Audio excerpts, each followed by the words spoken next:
Here we are with Onward Christian Soldiers, the Crusades. Oh, this is a Berg design. It's kind of a redesign of a game I've covered before, which is his old S&T, the Crusades game. And I picked this up because I was excited about the idea. That was a game that never quite worked right. Had some issues, especially around that the Crusaders basically didn't have to suffer attrition was my biggest problem. They could spread out and their forces were safe from attrition. That was one of the biggest things. It also used a plotted movement, which I think worked well in the game, but is obviously a hindrance in terms of it's a heavier mechanical burden on the players.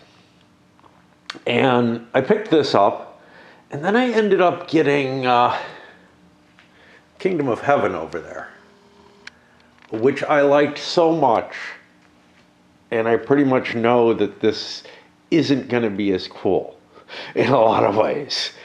But Kingdom of Heaven is purely a two-player game, and one of the nice things about the original Crusades and this redesign of it is that the first Crusade is a big multiplayer war game, and there aren't a lot of those. Most, I don't know. You've got a few Napoleonic ones that are truly multiplayer. You could argue that, you can play with multiplayer or whatever. Yeah, but the sides are kind of fixed. You're not seeing a lot of diplomacy in a game like that. This was also kind of interesting because the original Crusades, and this one as well, have this sort of for the first Crusade,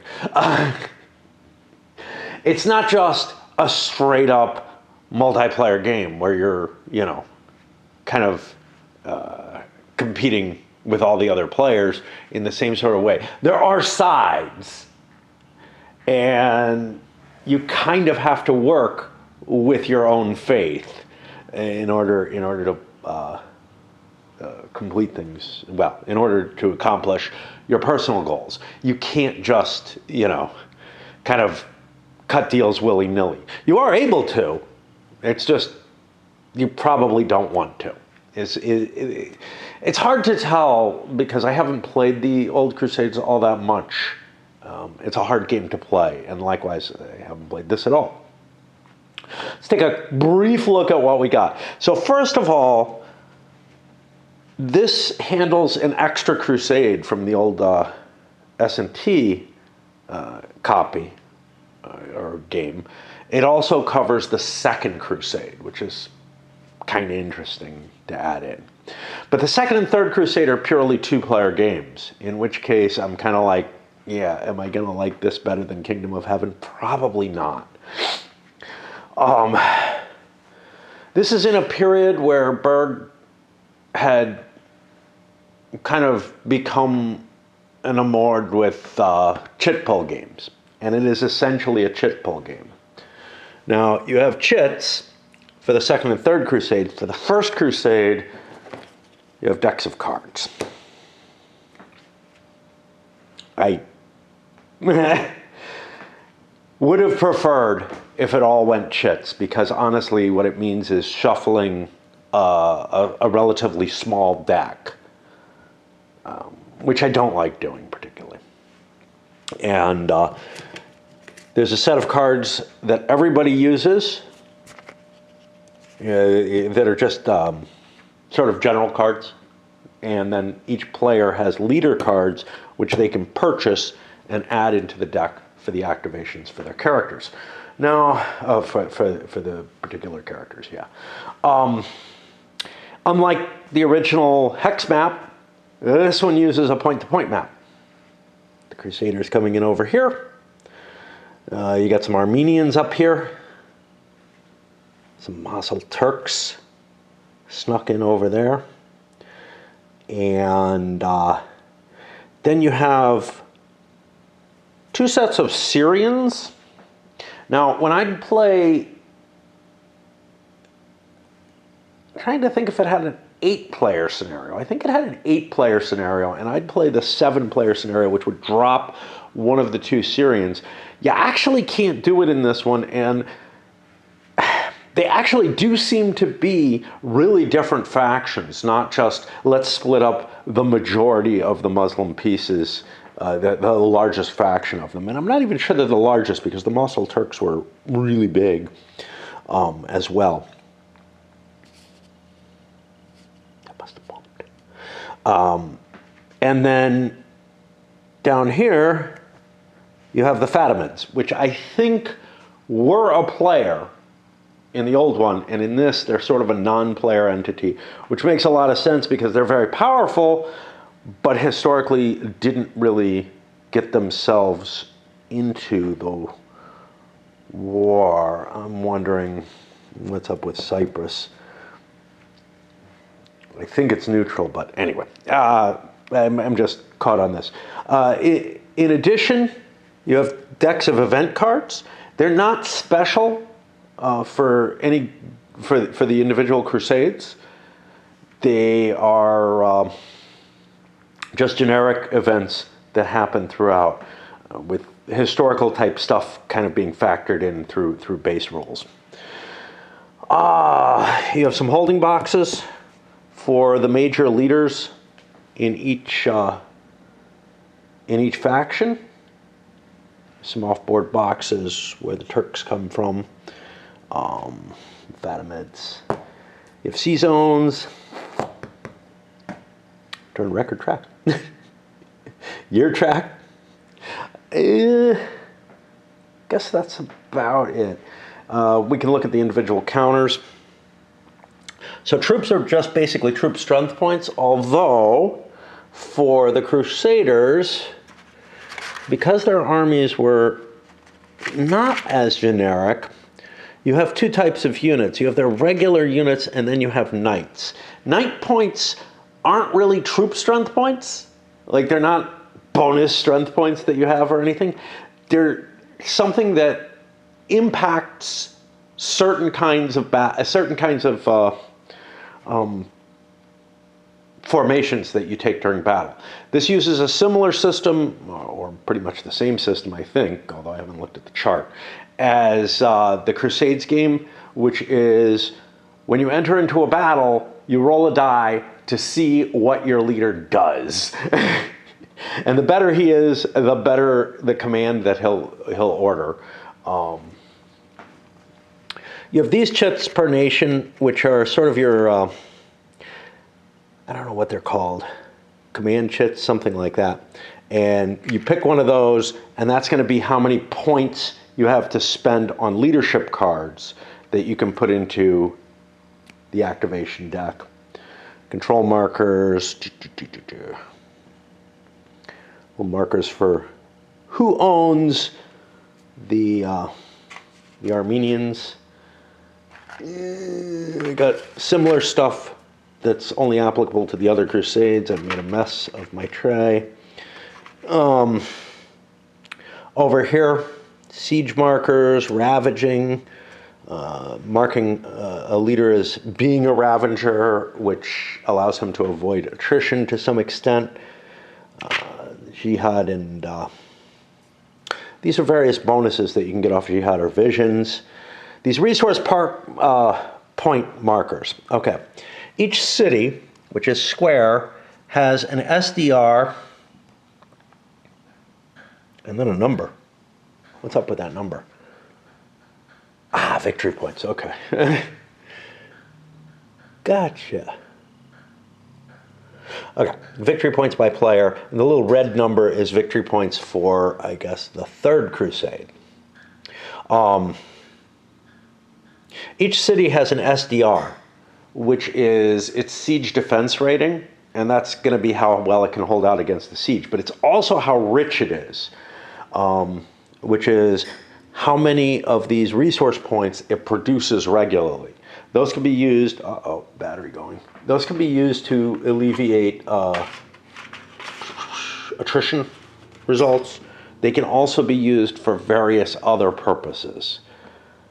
Bribes, stuff like that, oddly enough. The original game had money in it, where each faction had a pile of cash that was really, could be used in bribes, could be used to alleviate attrition.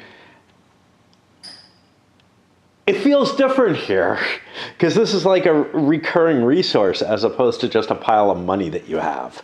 I gotta swap batteries. You have multiple rule books. By the way, I'm looking at this and seeing, so I did not make those counter scan printouts. This is a game I bought used quite a while ago, but it was kind of funny. All the counters were in like one big bag, and the cards in another. I don't mind the cards, but the counters, it felt like, yeah, they could have been arranged a little bit better. It's kind of weird, though, because you need almost all of the counters, I think, you need a lot of the counters for different crusades. So like the strength point counters, even though they're in nations that maybe aren't present anymore. So you have like the Saracens in the Third Crusade, as opposed to these Syrians and Moslems and whatnot. You probably have enough strength point markers in one of the other nations to just use them in alignment with the Saracens, who have a different set and color background. I think they're these guys, kind of this grayish color. The British and French, I guess they're going to use these. Not sure. Anyway, because they don't have their own troops. They have their own flags and leaders and whatnot. So yeah, it's kind of hard to decide what needs to be aligned with what, but I do feel like you could put the different nationalities in different bags, at the very least, if not sort by which crusade that individuals are in, because you're only really putting the leaders in, like, if you were sorting by crusade, you're only really sorting the leaders, because all the other counters can kind of be used, I'm guessing. Anyway, what else do we have here? We have assault points, which you mark down as you attack a city that you've got under siege. You can starve it out, or you can just attack it. Some stuff I'm not absolutely certain what they're for. Has recruited, prevents you from moving. Month and year. Those look like I should probably have them on the board. I don't know which month it starts in. Marker for weather, heat. Cities can be destroyed. That really is just ripping up the fortifications for them, but what's not clear is whether or not they still produce resources. Although you'd have a pain in the ass, you'd have to garrison them. And then these markers that I don't know what they're for. Like leader 3. Move twice. They'll have the same thing on them. I don't know what they're used for. I have read the rules. Now, the rules are interesting. You got one rule book for the First Crusade. Some charts and tables that I'll go over in a bit. A quick start rules that I haven't even looked at. And that contains the play and development notes, so I should probably read that. And then another rule book for the Second and Third Crusade. Now, most of the rules in the First Crusade, I think, are going to be in that Second and Third. And there's actually, like, places where they say First Crusade only or not in the First Crusade in this rule book. So it feels like kind of a weird decision was made in terms of packaging the rules. I don't know how I feel about that. I'm going to break. Oh no, I want to look at the charts too. I'm going to break before I dig into the rules, though. It is a Saturday. I slept most of the day. It's not that late. It's dark. It's always fucking dark. But yeah, I got my bath and everything early, and I don't know. It does mean that I don't feel as energized as usual, although I kind of feel pretty energized, but I feel like I want something to eat or something, even though I'm not hungry. Okay, so here we got combat table, which is going to generate results that are percentage of the attacker's force loss, percentage of the defender's force loss. This is using, again, a very strange combat system the original game used, which I've always been a little weird about, but it's like he decided to pretty much keep as much as he could of that old system while cleaning up what needed to be. We have a type of odds calculation that Berg kind of likes. He uses it in a number of games where you calculate the odds and that gives you a die roll modifier. That wasn't in the original. That's one of his, I really like this type of game, this type of combat, just make it a modifier. There's specific harassment attacks, which the Muslim player can use. If he doesn't want to bring on a pitched battle, he can just kind of attrition the enemy, and that's probably pretty good. Assault for on the siege is siege attrition. Both sides lose strength points. Like I said, we've got these battle formation tables. You look up the leader's rating, you roll a die, and you get how they attack. And that is combining their own intentions as well as their capacity for actually, maybe doing a more effective, not necessarily attack, because they might be defending. What it doesn't do is it doesn't cover the idea of one player being the defender and having like maybe a different posturing. Formation adjustment. You look up the two formations and you get a modifier. And that, does take into account, but it's a plague table. Guessing there's random events for plagues. Victory points for the cities. Reinforcement rolls. So, and then a second thing here, which is basically how you figure out your odds as well as, I think this is the odds, as well as calculating the percentage losses. And this is more of the odds table. These are in place in case you don't have a calculator, which unfortunately I'm actually in kind of that position. I really ought to buy me a new calculator. Mine are, I had like 3 of them. Well, I had like 8 of them, but many of them required batteries. I had like 3 solar powered ones that are perfect for games like this. That the others are graphing calculators, and they've all kind of died. I've had them for over a decade, but I think we're going to pause for a bit, and then we'll dig into the rules themselves and take a look at it. Well, it's Sunday morning now. I could not convince myself to come up here or to do much of anything yesterday. I just ended up going back and, sleeping when I wasn't fucking around on the computer, and that was mainly sleeping. All right.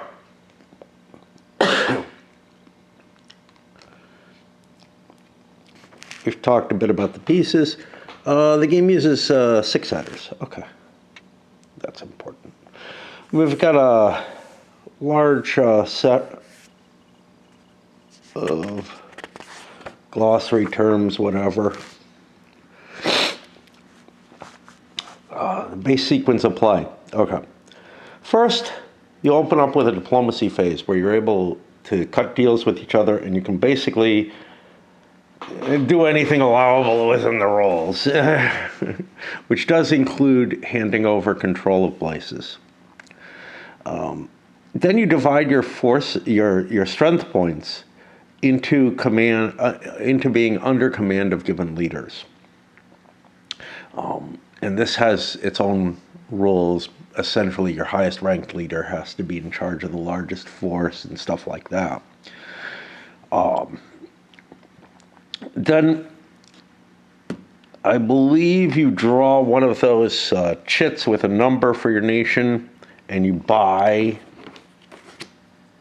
up to that many points of leaders. I think you pay their activation rating for that.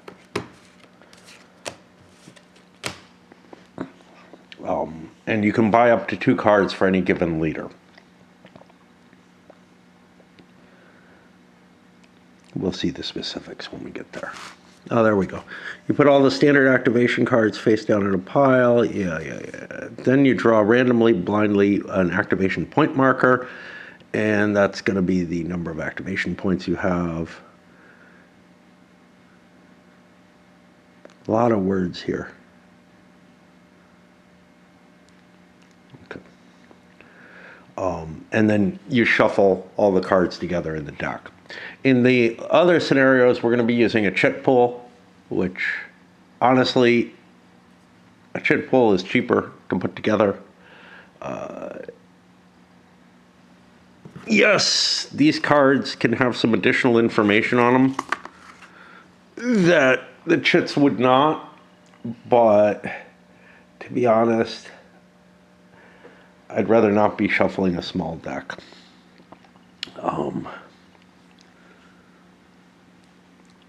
Okay. Then, essentially, you're going to be pulling a card. One player is going to pull a card, and at the start of the phase, it's at random. If you draw a leader activation card, that player becomes the active player. They get to activate that leader.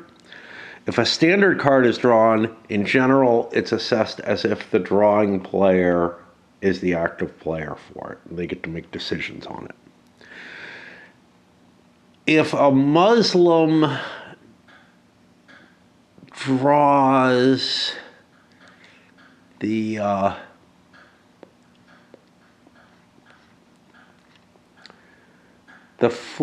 Christian fleet marker on the first draw, the whole deck gets reshuffled because the system can't actually handle that.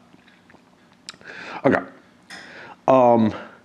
And then you activate and move that unit. And like in the original Crusades, you can basically move across the entire map. You're limited only by attrition. But attrition can get quite high.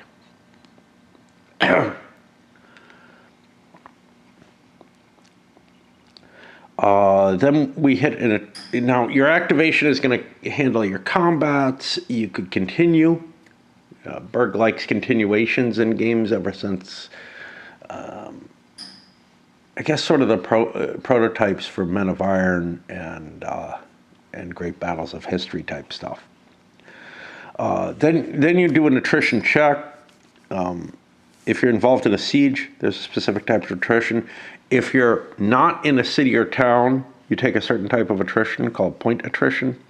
If you're in a location that's ravaged, you essentially take a point attrition of a certain kind. And then there's fleet attrition. I don't know what's up with that. I don't remember that. Or barely do. And then any ravaged remove counters. Okay, this strikes me as end of turn type stuff here.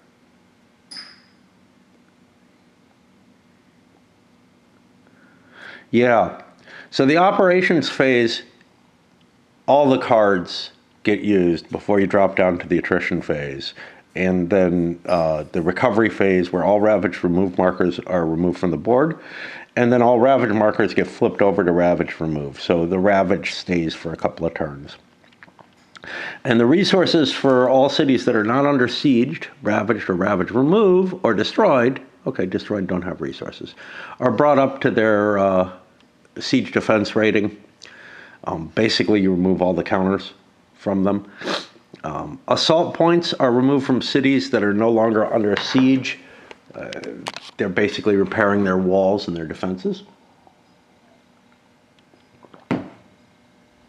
Okay, I need to get more coffee.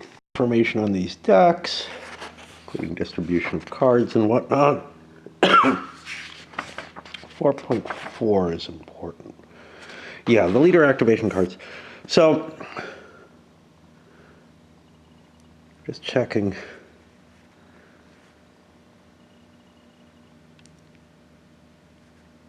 The number of activation points shown on the leader activation card. I think that's the first number, the activation points. Okay.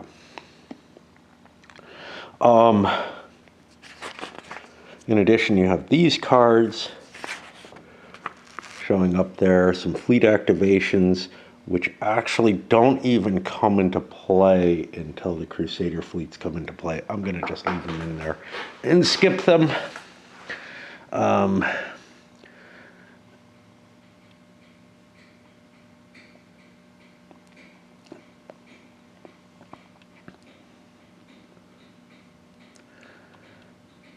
Okay. The actual leaders. They're the units that can move on land in the game. They carry army strength points with them. They have a rank in stars. The more stars, the better. If there's more than one leader in the same space, the highest rank one is the leader, is the overall leader. The activation points is what it costs to put the cards in the deck, each card. Campaign rating is how well they fight. It's going to affect what formation they use. There are 4 Crusader factions and 3 Muslim factions. And again, they've switched them up a little bit. They took the Fatimids out as a faction, which I think is right. Although the faction I always left out was the splitting of the Syrians. That felt weird to me, but here I'm more convinced that it belongs. They're regular strength point counters that the leaders haul around with them. They can drop them off at cities and towns. There are little dropped off markers you put on top of them to indicate that they can't be picked up by somebody else and used. In the army assignment phase, you assign each leader the strength points. They cannot be transferred into another leader until the next army assignment phase. All the ASPs in a space containing a leader must be assigned to an army, except those that would violate restrictions in command size. Overages are either left behind or placed in the nearest town or city controlled by that faction, or another faction that permits them to. If there's no such towns or cities, the overage is eliminated. The leaders may pick up subordinate leaders and their armies accordingly. This ends up making that leader's cards useless, the subordinates, if they have any in the deck.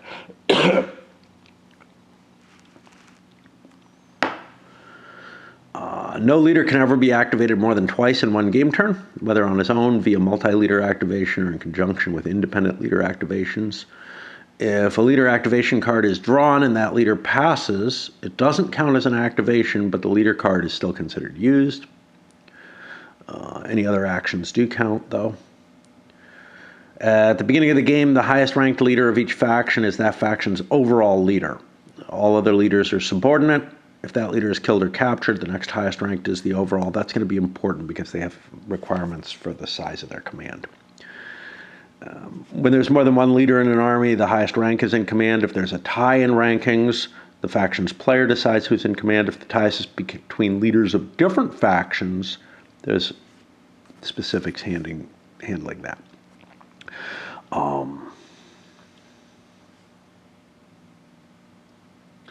A leader can always move or activate other leaders in their armies with whom they're stacked at the time of their card is drawn, as long as his rank is higher than everyone he wants to move, and the other leader has not already gone independent that game turn.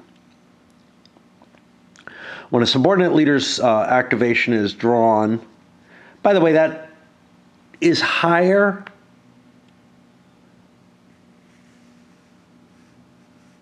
That's kind of mistaken. They can have the same rank as far as I can tell, and one is put in command of the other. When a subordinate leader activation is drawn, he becomes independent for the remainder of that game turn unless the activation is simply passed. Being independent means he's always free to move or activate his army. He may not be activated or even picked up by other leaders, regardless of rank, and he has an independent leader marker placed on top of him. And you can't make Armenians or Fatimids independent in that way. Whenever a 3-starred leader or similarly equally ranked leaders in charge of their forces start an army assignment phase together in a space, the players may declare, before starting operations for that game turn, that one of the 3-star leaders is in charge of the entire stack. This leader is the overall leader. Players still buy leader activation cards for all leaders normally, but when the overall leader card is picked, he may, not must, activate all other 3-star leaders in their armies, as well as any 2-starred and 1-star leaders who have not gone independent. When a leader card for any of the other leaders in the combined army is picked, that leader may, not must, activate on his own, becoming an independent leader, in which case the overall leader can no longer command them during the game turn, even if they end up in the same space. Multiple leaders of different factions may attack together only when they fall under the multi-leader activation rule, which will be rare. However, if multiple leaders are attacked in a space, they defend together. A leader may move his army into a space containing another army, but the two armies remain separate at least until the next army assignment phase. If an enemy army is already in that space, the active army is called the reinforcing army, and he need not attack the enemy army. The only time this is allowed. There's going to be some weird stuff where armies are going to be sitting not on points, but on the lines heading to the points to indicate they're entering into that area. Where were we? If an enemy army is already in the space, the active army is called the reinforcing army. He need not attack the enemy. If he does attack, however, the other allied army in the space may not join the attack because the two armies are separate. If the enemy army attacks, however, both the original and reinforcing armies will defend together. The leader of the original army may not, when his activation card is pulled, command the reinforcing army because that army has already moved independently that game turn.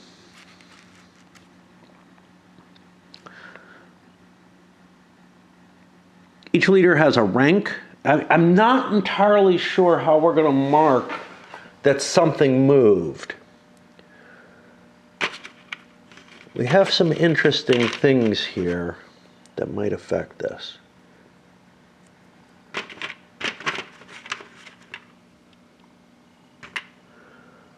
We have the independent leader marker.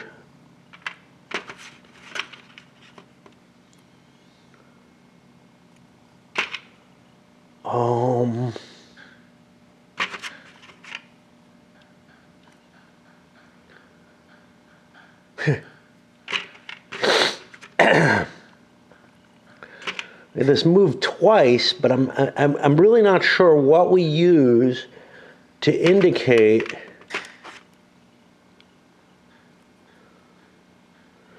that something has moved one of its actions and not both. Now you could say, well, the card kind of shows that. Yeah, but you'd have to tilt the cards or something to show if they passed them. In that kind of case, I feel like we're missing some kind of representation that we need. It's going to be pretty rare, I suspect, that people pick up other factions' leaders or whatnot. but maybe not so rare that they pick up their own. But the thing is, if you're picking up your own and you're counting on doing that, you probably didn't buy cards for that other leader, but maybe you did to give yourself some flexibility. So there's a lot of weirdness going on in terms of the incorporation of different leaders that I'm not sure how it's going to work. The old game didn't have this because basically every leader had his own troops for the Crusaders, like attached to them. They didn't have strength points, which allowed for some really weird shit to happen because you had tons and tons of Crusader leaders and you could plot each one of them to move on their own. Okay, the size of commands. Each leader has a rank 3-starred leader. Well, each leader has a rank, and then they go into them.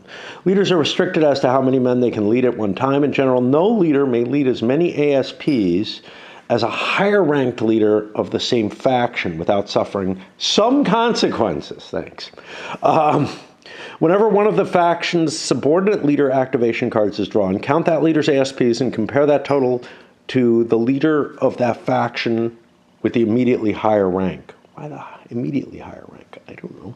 If the activated leader has too many ASPs, he may not be activated unless at least one of the following is true. The leader ranked higher than him is currently inside a city under siege.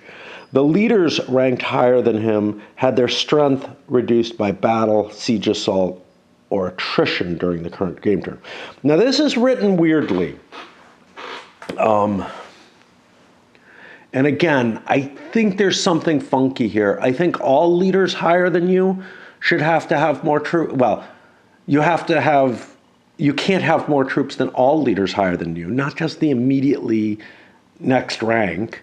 That makes sense for here, but then here they've got this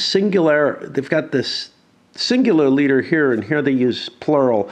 And again, I think there's something fucked up here. And I'm going to do my best to play it how I expect it. I suspect there's probably some rat out there, but it's a bird game, man. During the army assignment phase, count the ASPs under the command of each leader. If a subordinate leader has too many in his army, you may purchase activation cards normally for that subordinate, but you will not be able to activate him as long as he has too many ASPs. The only way to rectify this is to have a superior leader pick up enough ASPs to make up the difference. But remember the restriction against picking them up. But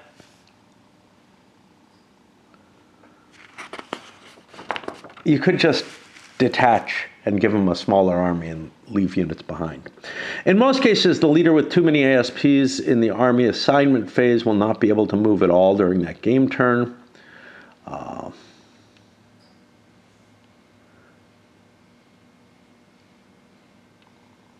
Raising troops.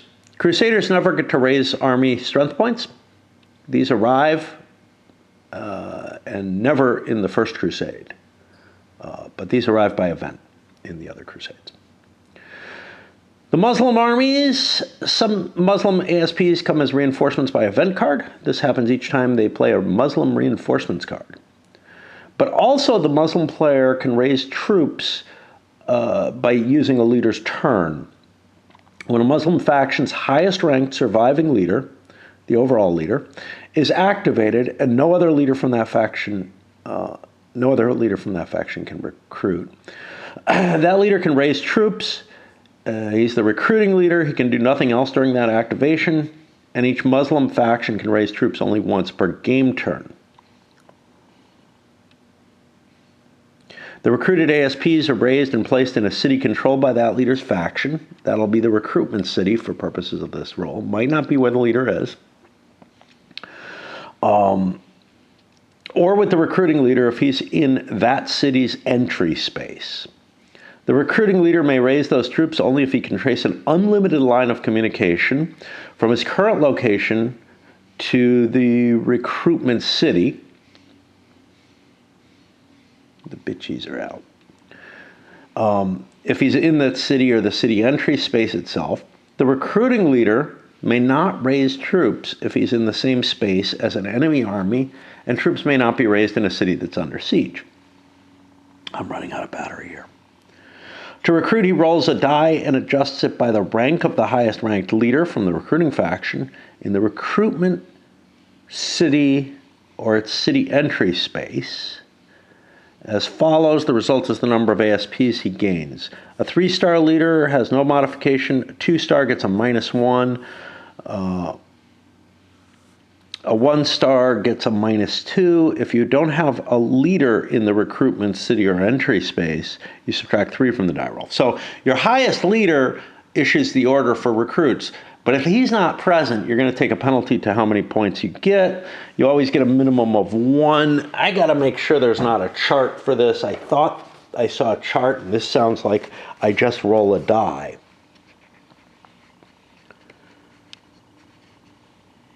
Saracen replacement reinforcement table.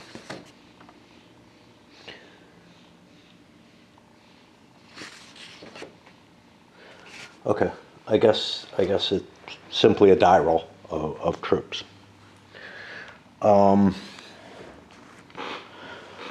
addition to raising troops in cities controlled by the Mazal Turk, the highest ranking surviving Mazal Turk can raise troops in the Mazal Turk entry box, not Cappadocia, which they also control. Oh, wait, and the Cappadocia box. These boxes function as cities for this purpose. A Mazal Turk force may move into these boxes, but not withdraw or retreat into them in order to help raise troops or to collect troops that are raised there. No other factions can enter them, nor can they be fought in any way. These troops appear in a specified box, even if a leader is in an adjacent space, and a leader must go back to that space to get them. It doesn't require a stop to pick them up. We'll talk about stops later. Stops basically force a continuation roll if you want to do anything else.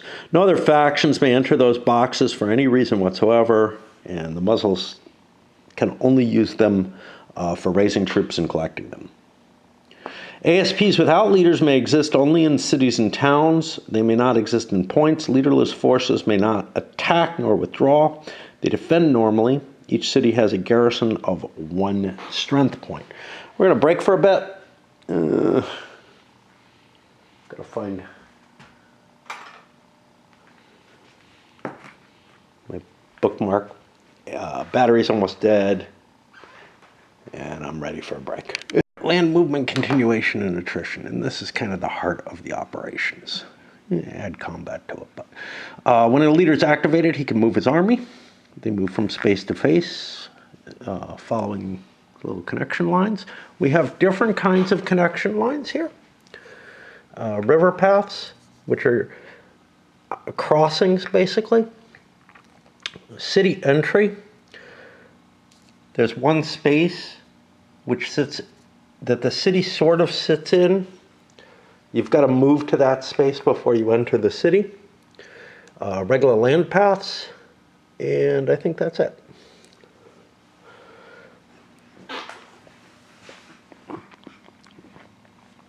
Each point has a number in it. Didn't go over that. This is the attrition value of the location. The higher, the worse. When you stop moving, either by choice or otherwise, you make an attrition roll. This will be movement attrition, and take any losses. And then, unless you entered an enemy-occupied space, you can stay where you are. If you stop in a friendly occupied or unoccupied space, you can roll for a continuation. If you succeed, you can move again. This is basically something you stop in order to do something, like pick up troops or something. If you stop in the entry space of an enemy-controlled city, and as long as that entry space is not occupied by an enemy force, you can ravage the city, thereby ending your activation. If you're in an entry space of an enemy-controlled city, and as long as the enemy space is not occupied by an enemy, you can roll for a continuation, and if you succeed, initiate a siege, which will end your activation. If you're in an entry space of an enemy-controlled city, whether or not that entry space is also occupied by an enemy force, you can roll for a continuation, and if you succeed, you can assault the city, ending the activation. If you're in an enemy-occupied space, you must offer battle, following the battle sequence in Section 7. If the enemy force withdraws before battle, the active leader can roll for a continuation, keep going. If he wins the battle, he can also roll for a continuation, but if he loses, his activation ends.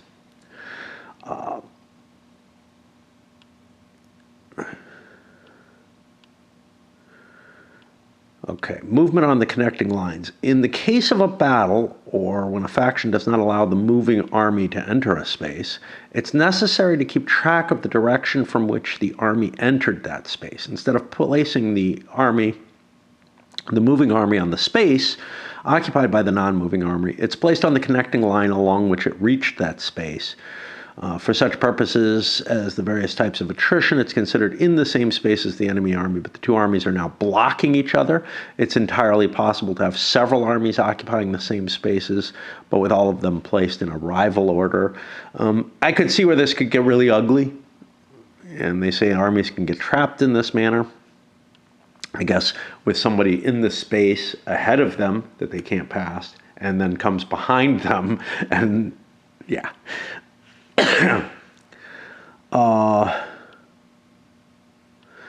In multiplayer games, all instances of enemy occupied and enemy controlled in the points also apply to spaces with forces controlled,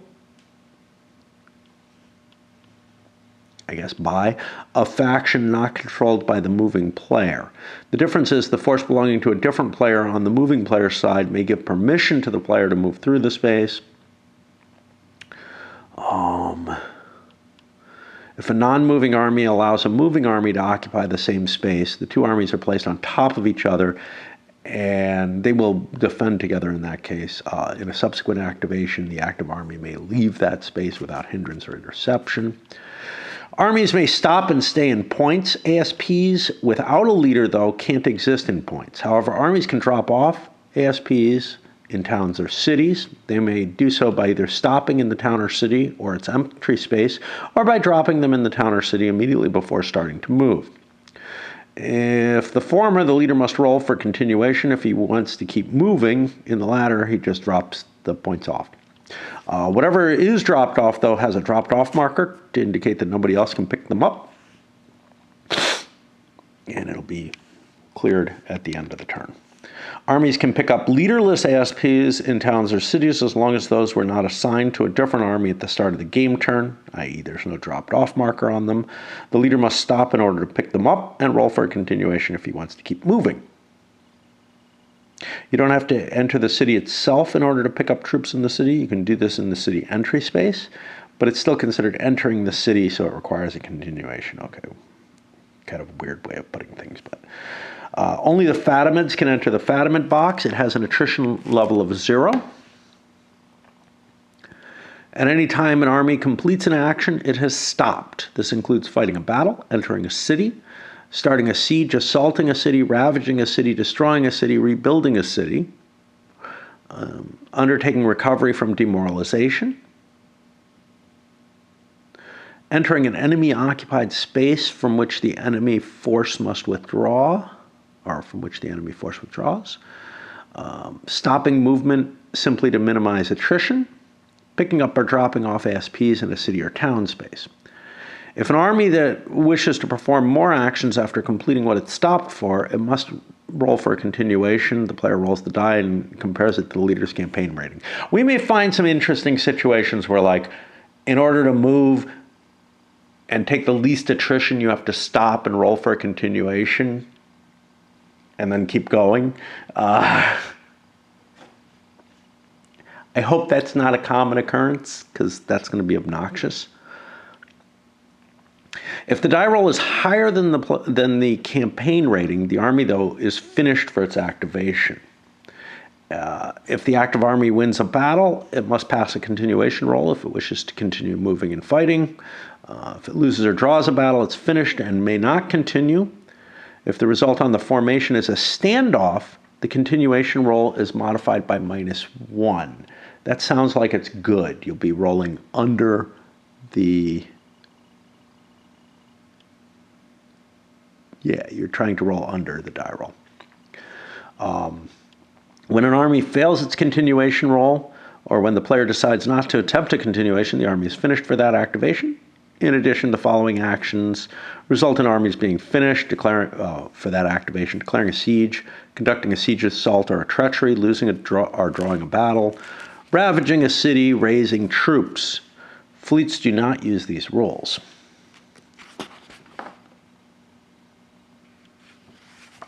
Got a lot of movement rules here. All right, let's do attrition, I guess. Attrition is the loss of manpower every army occurs during campaigning, sieges, and sometimes just staying outside cities too long. Siege attrition is covered in the towns and cities section. Only ASPs, army knight points, and fleets take attrition. Leaders do not. Whenever an army ceases movement to do anything else, and before it does that anything else, the army has to check for attrition. Towns and cities have an attrition value of 1. The points have their attrition on the point. This total of each attrition point a value that it passes through in movement is the accumulated attrition total. Then you roll a die and check the attrition effect on movement with some modifiers. The tens digit of your ASP total to a maximum addition of plus 10. For example, if you have 32 ASPs, you'd add 3. That's to the die roll, not... Yeah. Plus 2 during rain, plus 3 during winter, plus 2 if you, for each river path that you use to move to another space. They're unusable in rain turns. Basically, the Jordan is hard to cross. The number of armored knight points with the army is also added to the die roll. However, you subtract 1 if you're a Muslim army. The number equal to the however many available resources of the city or city entry space in which your army ends movement and which you wish and are capable of spending the resources. The city must not be ravaged or destroyed, and it must have been controlled by the moving leader's faction before he entered it, or by a faction that gives permission for that force to enter the city. Use the resources. Resources so used reduce the resource level of the city. Each die roll modifier reduces the resource level by 1. If the total adjusted die roll exceeds 14, the army loses a number of ASPs equal to the difference. If the total is 14 or below, there are no losses. Kind of a weird thing. I thought we had an attrition table here, which may just express that. We have a siege attrition. No. So what we got to remember is that magic 14 number. That does mean that we're going to be facing situations where we move a little bit, take a break, maybe don't get a continuation, but we're keeping ourselves under the attrition level and keep roll for continuations. If we have a good command rating or whatever, we could actually move in little steps across the map. Of course, that's not going to work if you're going to, if you want to move rapidly across the map. I got mixed feelings about that. I told you it's going to be annoying. But if all I have to remember is that 14, that's not too bad. If the leader's army is completely destroyed by attrition, the leader is placed in one of the consenting factions, controlled cities or towns, or with another army of the same faction. If there are no such locations, the leader is removed from the game permanently. Yeah, I mean, if you don't exist as a faction anymore. All right, we are dying in terms of battery, so I'm going to have to swap again. I want to get the rest of the attrition done at the least. Funny is these other forms of attrition aren't handled in movement. So withdrawal and retreat attrition, this will. Whenever a force withdraws before battle or retreats after a battle, it takes withdrawal retreat attrition. This attrition is calculated by rolling a die and comparing the result to the attrition value of the point the force moves into.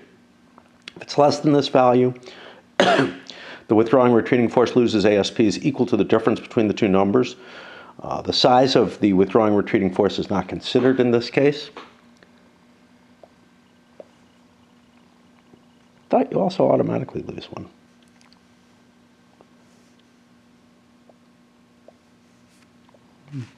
Maybe not.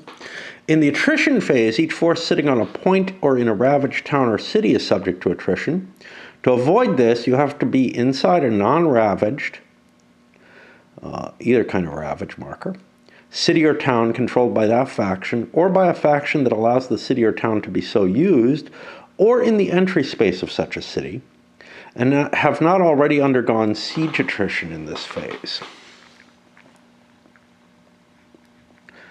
For forces in all other situations, you roll for attrition according to the following sequence.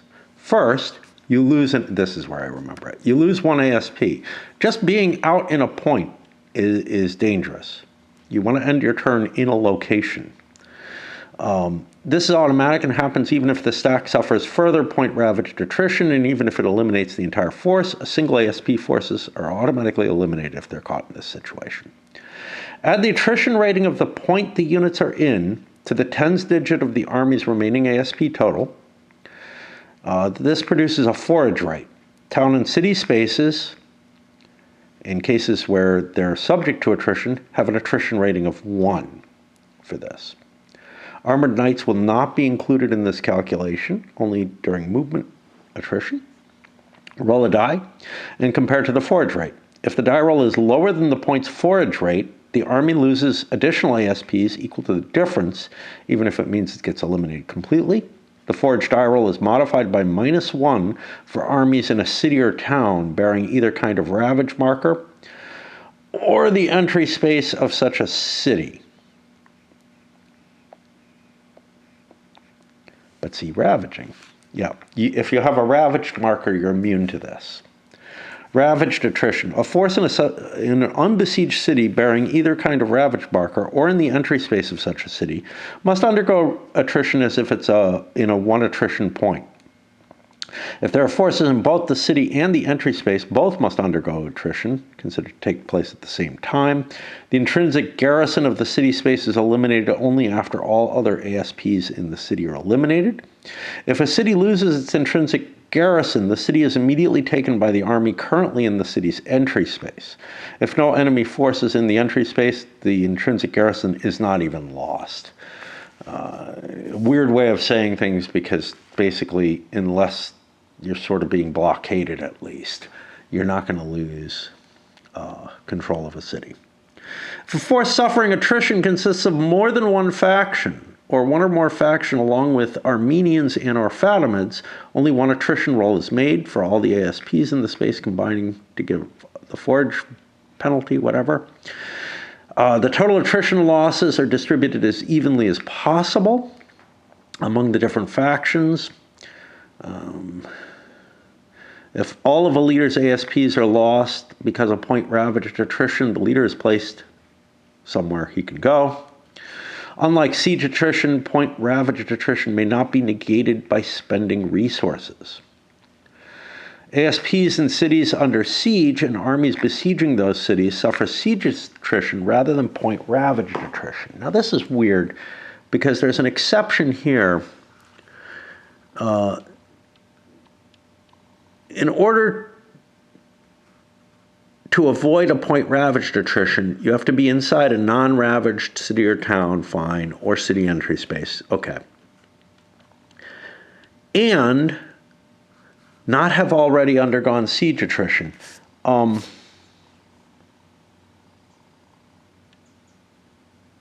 That feels wrong. It feels to me like siege attrition is something that just allows you to avoid the point ravage, and it's worse, so don't worry about it there. Siege attrition has its own section of rules under siege. Armored knights and attrition. Whenever a crusader army with armored knight points moves, the AK points are added to the total attrition points incurred by that army for movement attrition, and the knights themselves are subject to attrition loss. Under the attrition roll, or after the attrition roll, if attrition losses are 5 Army strength points or more, and only in those cases, determine the percentage of ASPs lost without rounding up or down. The tens digit of that percentage equals the number of knights lost permanently as well. So if an army of 30 ASPs suffers a 3 loss during a march, then it also loses 1 armored knight. Well, that's not true, right? Attrition losses are 5 ASPs or more. Losing 3 is not 5 ASPs or more. So it's just a false statement. Again, there's got to be errata somewhere. My take on it is that you have to meet that 5 ASPs, and that this example is just incorrect. AKA points do not figure into any other type of attrition, nor do they have any effect on sieges. Here we have, again, let's see, total of 8 attrition points. He stops, rolls, he rolls a 6.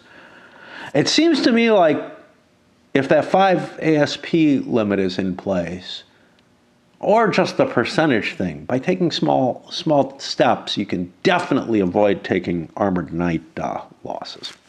But anyway. Oh, I don't want to go any further. We're going to break for interception. Interception rules are always kind of complex. But as you can see, there's a lot going on in the attrition thing here. And in the original game, you could basically inch forward and not take a lot of attrition. This one, it feels like you can do multiple steps of inching forward in a given month and not be subject to attrition. Let's look at interception. An army that enters a city entry space can be intercepted by armies that are in the city itself. This is much more pleasant than most of the point-to-point systems. Interception type roles. There's 2 different interception situations: interception into an unoccupied or a friendly occupied space. Only an army with a leader can attempt an interception. Garrisons cannot. Armies in towns or points can never intercept, nor may armies in a city space currently under siege. Interception may not be attempted against a Muslim army that's using harassment. I'm not sure about how that exactly works, because I think you declare harassment after you move into the space. So I don't know. It might be a way to avoid the interception, is you can just kind of trump it there. To attempt interception, the non-active player rolls a die. If it's the same or lower than the campaign rating, which is the military capability, basically, of the leader attempting interception, it's successful. Depending on the situation, we see what happens. An intercepted army may not use withdrawal. Interception is not movement for attrition purposes for the intercepting army. Unsuccessful interception does not stop a moving army, although successful interception does. When an army that attempts an interception and fails may not use withdrawal if attacked by the same army during its current activation. Okay. Multi-faction armies must be able... I'm not really sure about, like, how you can be attacked in a city and withdraw. Like, that's... So there's something kind of fucking weird there.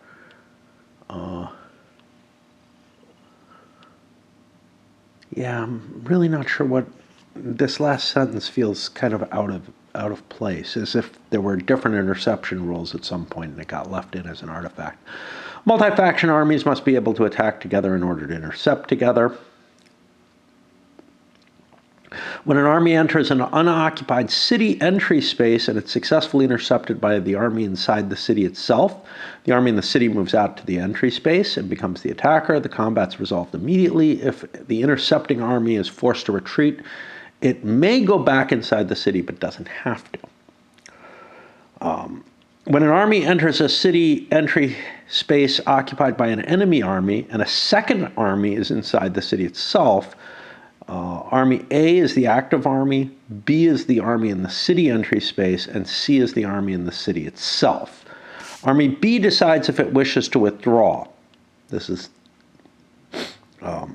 one of the non-active the non-active in the city entry space. If it does so, Army C can attempt to intercept using the rules for intercepting into unoccupied spaces above. If not, go on to step 2. If Army B does not withdraw, Army C may attempt to intercept from within the city walls to join Army B in attacking Army A. If the interception is successful, the two armies combine their strength and become the attackers with the higher-ranked leader commanding the battle. If forced to retreat, the combined army must retreat together, either city or next door. If the interception fails, Army A proceeds with the attack, adding 2 to his battle die roll, in addition to any other modifications, reflecting a morale blow to Army B for not receiving help from the army in the city. And then there's multiplayer combination rules, which kind of follow the other rules elsewhere. Leaders can move with their armies or fleets. However, a player can move an activated leader by himself. They can move as far as they like. They're not subject to attrition, not subject to continuation rolls. They can pick up ASPs and continue moving at that point. But they'll start accumulating attrition at that point, and, whatever. They are, however, subject to interception. If intercepted successfully, they're considered captured, at which point the player who holds that leader can either kill them or ransom them back. Ransom payments consist of whatever the players agree to during diplomacy. Weather. There are 2 types of weather, rain and winter. Strangely, we have a heat marker. See the game turn track for when turns are affected by these. All other turns are unaffected. In rain, mid-October to November, +2 is added to each movement attrition die roll, and armies cannot use river paths. In winter, we have a much longer period of play. It covers the entire winter in 1 game turn. But also, players add +3 to every movement attrition die roll. Heat. Sometimes there's oppressive and enervating Middle Eastern heat, which is handled in an event card. So only affects movement attrition, not any other attrition type. The River Jordan. Crossing the Jordan was a difficult proposition for an army, with only 1 usable ford available. It could be crossed elsewhere, but not if opposed. To that end, no army can use a river path to cross the Jordan if this would move it directly into an enemy-occupied point or space. If an army moves into such a space and is intercepted, it's considered to have already crossed the river and the rule does not apply. Now again, we have something kind of weird. Okay, there's a possible interception here, so fine. I was going to say, I'm not really sure the river crossings go into any city entries. Well, one of those 3 does. And up here, the Antioch crossing also does. Okay. What about fighting?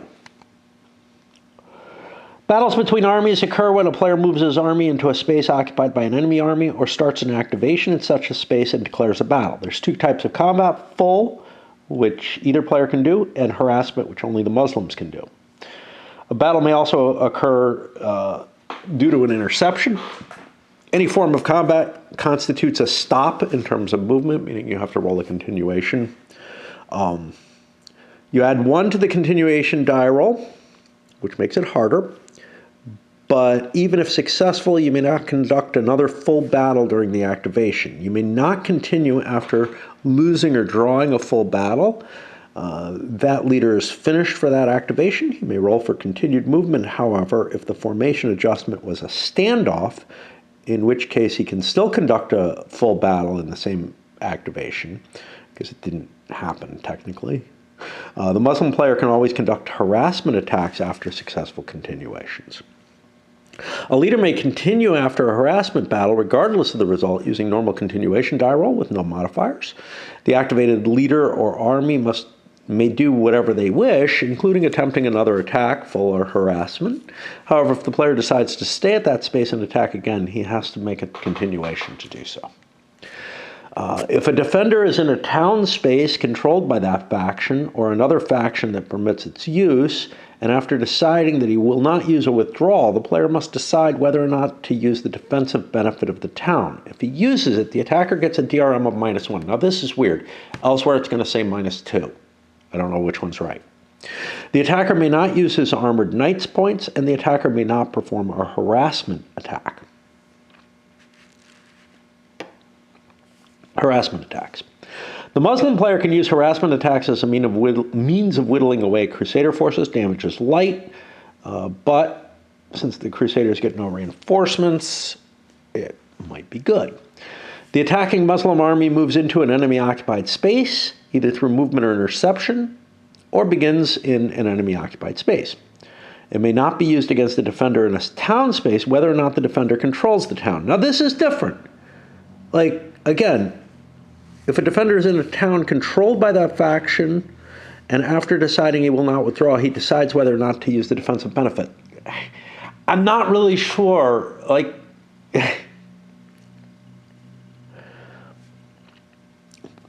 Nor may it be against the defender in a city space, although it can be used against the defender in a city entry space.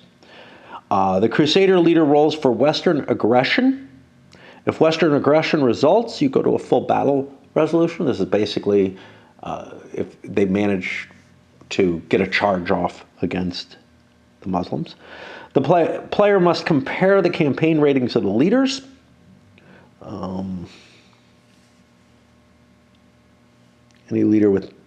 Any army without a leader is treated as a 0.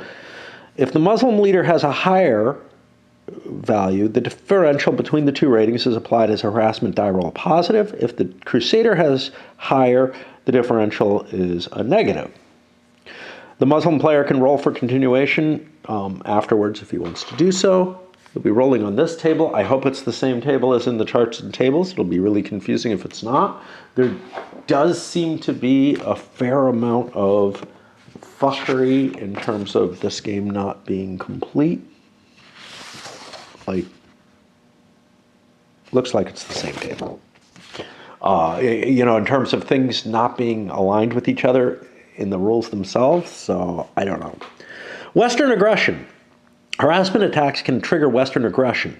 After the Muslim army announces the harassment attack, the Crusader must roll to see if it turns the tables and becomes the attacker.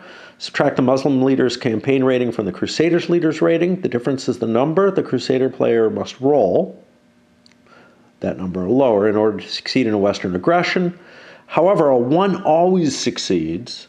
When Western aggression occurs, the Crusaders become the attacker in the full battle sequence. In rolling for battle formation, the Crusader gets a +1 to the Crusader formation die roll. The Muslim gets a -1. So this is the danger to the harassment attacks. In general, yeah, you could lose a strength point, but in general, harassment attacks are really, really effective. But you have at least a 1 in 6 chance of turning them around into a major battle that you do not want because your modifiers are worse. If Western aggression occurs, the defending Muslims may not withdraw. If Western aggression cannot occur if the Frankish army is conducting a siege of either type. Now this is a little strange because I think they're not the Frankish army in this crusade, but whatever. But it means that harassment can work against a siege without any chance of this problem. Full battles, wins, losses, and draws. A force that retreats or is eliminated has lost the battle. The other force has won. Any battle that does not result in elimination or retreat is considered a draw. Both armies remain in the battle space. Only if an active army wins a battle may its leader roll for continuation. First thing, the attacking player declares a full battle. Attacking forces move into the enemy-occupied space, either through movement or interception, and it begins an activation in an enemy-occupied space and declares it once a full battle. The defender declares whether or not he will use the town's defensive benefits, if applicable. If he decides to use the town, we skip the withdrawal. The defending force decides if he wants to withdraw. Intercepted armies in a town for defense may not withdraw. If it does, the current combat sequence is finished. Do not go to step 4 and beyond. But we go here. Doesn't say to do that. Battle ratio is determined. Strength in the ASPs is determined for each side, with the attacker's strength expressed as a ratio to the defender's. Basic odds ratio, but it's a little weird. Ratios are rounded to the nearest whole number, except in the case of 1.5, explained below. The larger number in the ratio is then used as a die roll modifier on the battle resolution. So, for example, if you have a 2 to 1, 13 to 6, say, you will get a +2 to your die roll modifier. Reversing these, larger defending force creates negative modifiers. Both players roll on their respective battle formation table to determine the formation their leaders use in the battle and to determine if they use their armored knights. The Crusaders can only use their Knight's Charge card. Oh, I'm sorry. The Crusaders can use their Knight's Charge card to automatically assume a frontal charge formation, which I think is their best. Strangely, Impetuous Charge is actually, I think, second best in this. I'm not sure. We'll look at the chart and see how that works out. But really, it's kind of just on a die roll. The attacking player consults the formation adjustment, getting an additional modifier out of it. And the attacking player determines any additional modifiers, such as terrain, visions, town spaces, which will be in the battle results table. Both players, beginning with the attacker, determine if they want to play any battle cards. I assume that these are event cards. Multiple cards can be played to influence the battle, with the players going back and forth, the attacker always first, one card at a time. Then you roll 2 dice, adjusting the result by the total modifiers. You locate the adjusted die roll on the battle results table and apply the result that appears immediately to the right.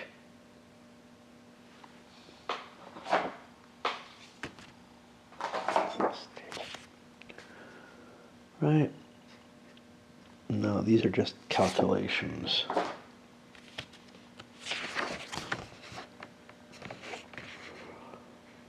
Where's the battle? Battle formation stuff. Here's the actual battle result. Yeah. So the die rolls can go quite high. Now, we haven't gotten to determining the odds yet, and 1.5 creates some weirdnesses, and it's not well described, but we'll talk about that in a bit. Anyway, both players remove the number of ASPs required by the battle result. Now, what's kind of interesting about this is the battle result is going to be an effect to the attacker, effect to the defender, and it's going to be a percentage of that force. This is the same mechanism the original Crusades used, and it can create some really weird situations where a larger force takes a lot of damage even though it got a decent roll. So that's something to keep in mind. When an army announces a full battle, the defender may avoid combat by withdrawing. If he's not in a town space, and if he has chosen not to use the town's benefits, and if he has not been intercepted. Only leader-led armies may withdraw. If they do so, they into a non-occupied or friendly occupied space, no more than one space away from the current space, but not using the path the attacker used to enter. If the withdrawing army is in a city entry space, it may withdraw into the city space or withdraw part of the ASPs into the city space and the remainder to a different space.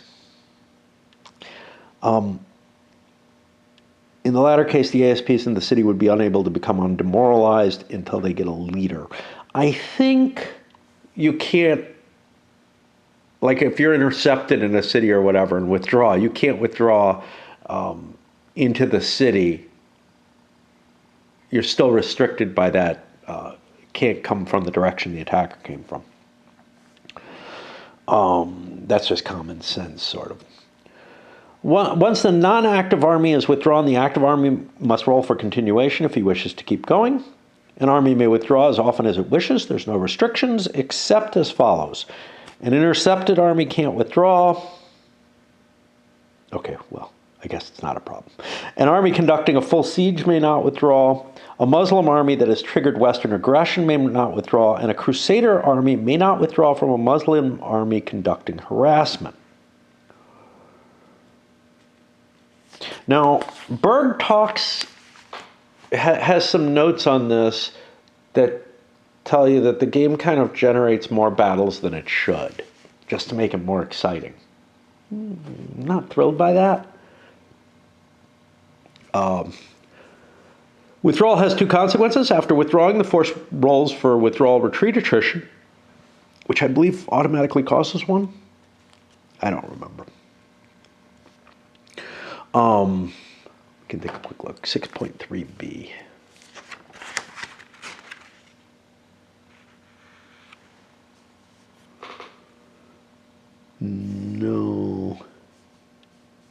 No, that's not the one that does. It's point and ravaged that automatically causes. I thought withdrawal did. Where are we? After withdrawing, the withdrawn leader or leaders of more than one force is demoralized. Put a demoralized marker. You have those? I don't recall seeing them. Interestingly enough,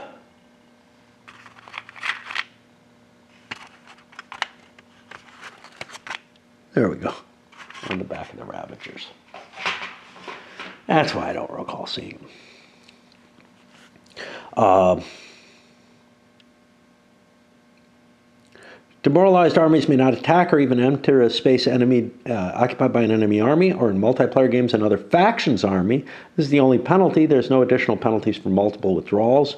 Demoralization is removed when the leader is not... And this is the key, is that you can always withdraw from a battle. So if it's not your advantage to fight, you probably won't. So I'm really not sure that there will be that many more battles.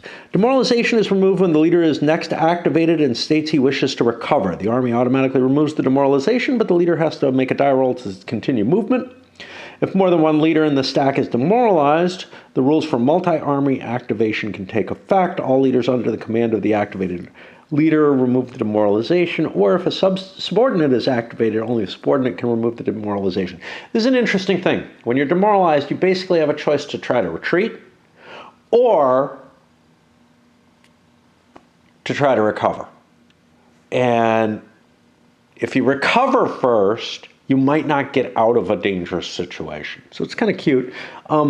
Is it really a dangerous situation? Well, demoralize only prevents you from attacking. So if you want to get out of there, just leave. Crusader Armored Knights. The superior weapon system on these battlefields are the heavy cav of the Western armies. While the Muslims eventually learned how to avoid them, their presence was a major factor. Each army has its own number of armored knights.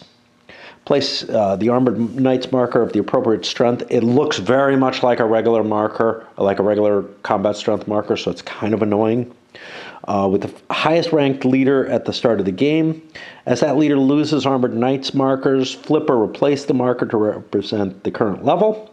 Must remain with the highest ranked leader of the faction at all times. If the army containing the AK is ever destroyed completely, the faction loses its entire armored knight. If the leader controlling the armored knights is killed or captured, the armored knights are placed with the next highest ranked leader of that faction. Don't use the movement system, just pick them up and place them with the new leader. If the original leader is returned to play, he immediately gets the armored knight back. Armored knight points affect battle. Whenever a Crusader armor with armored knights fights a battle with formations of, I don't know what F is, IC and FC are impetuous and frontal charge. The battle die roll is modified in favor of the Crusader by the number of armored knights in the battle, in addition to any other battle DRMs. These give no DRM when a Crusader plays a D formation. Let's take a look at our formations here. Yeah, see, the Franks are second and third crusade. Whereas these are just Crusaders. Okay, I don't know what F is. There we go. Flank. That should actually be very good, you'd think.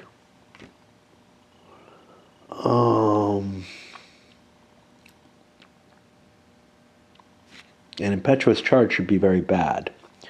Impetuous charge versus a Muslim can be very good or bad.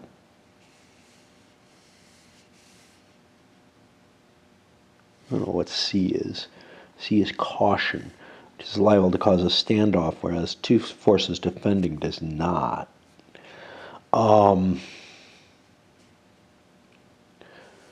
Frontal charge looks awful. Oh, this is the defender. Oh, never mind. Yeah, frontal charge is pretty good. Impetuous charge is pretty bad, unless the Muslims are defending.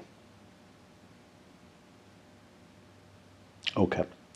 And impetuous charge shows up here, but it gives you your knight's bonus, which could make up for some of the problem. Flank I thought was good. Let's take a look. Crusader attacker flank. It's not good against E, which is feigned retreat, and then encircle. Guess that kind of makes sense.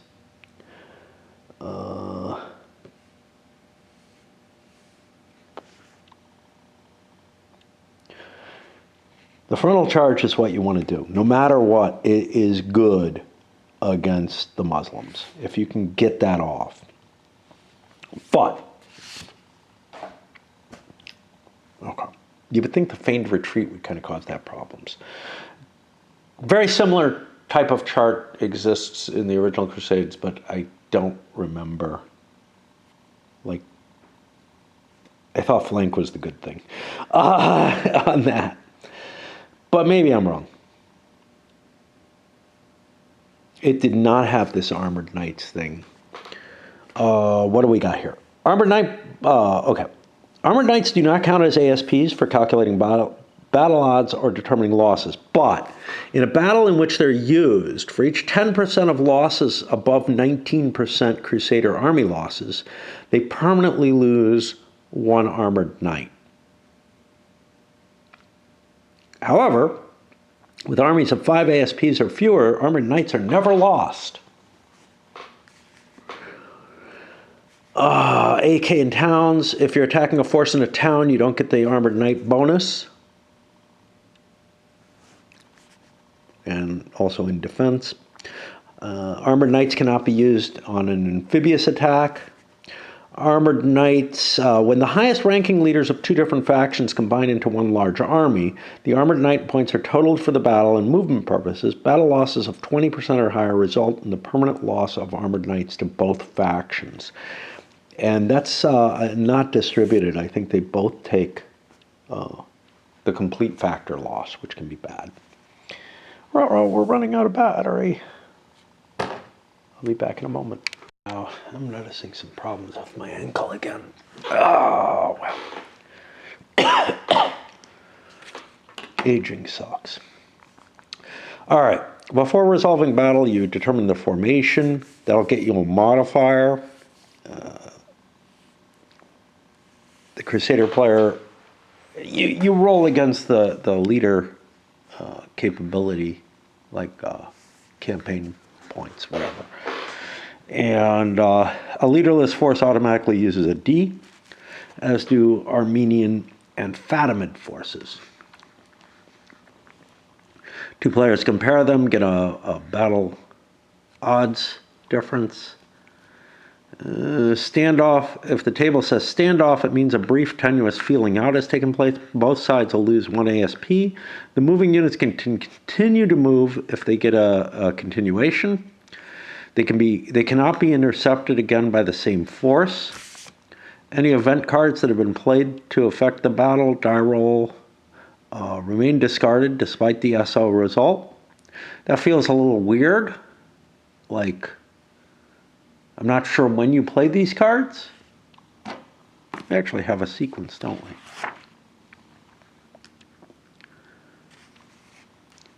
Yeah, I guess you roll the tactics and whatnot after you play your cards. Interesting. That's not how I pictured it. Exception, if a garrison is attacked in a town, a result of SO becomes a formation adjustment DRM of 0 instead.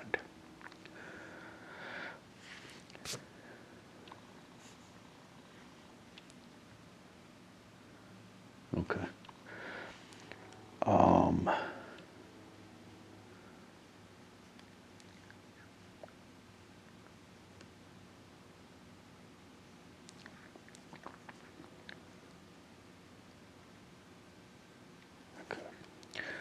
Defending with multi-leader armies. If multiple armies are in the same space and that space is attacked, determine which leader is in command of the defense. In a two-player game,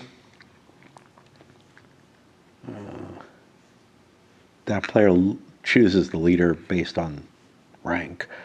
In multiple player games, the players decide among themselves who's in command of the battle. If they can't agree within 3 minutes, the opposing players can time this. The defender's formation is always D, defend in place. That might not be a bad choice. It might not get you a battle.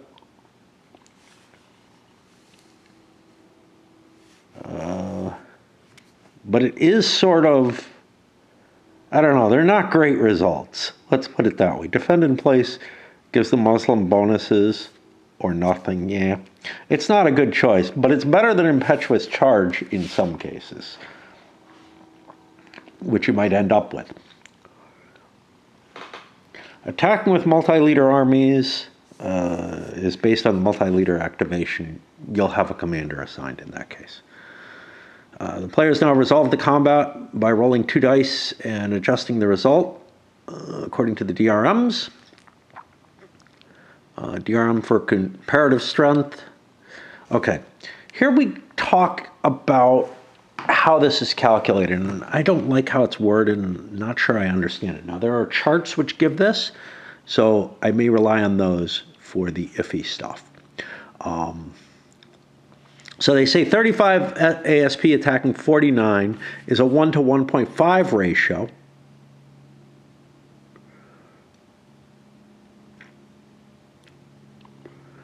Causing a DRM of -1. Now, if you take this, 17 is the 0.5, so we're looking at 52 to reach that ratio, and I thought you round down.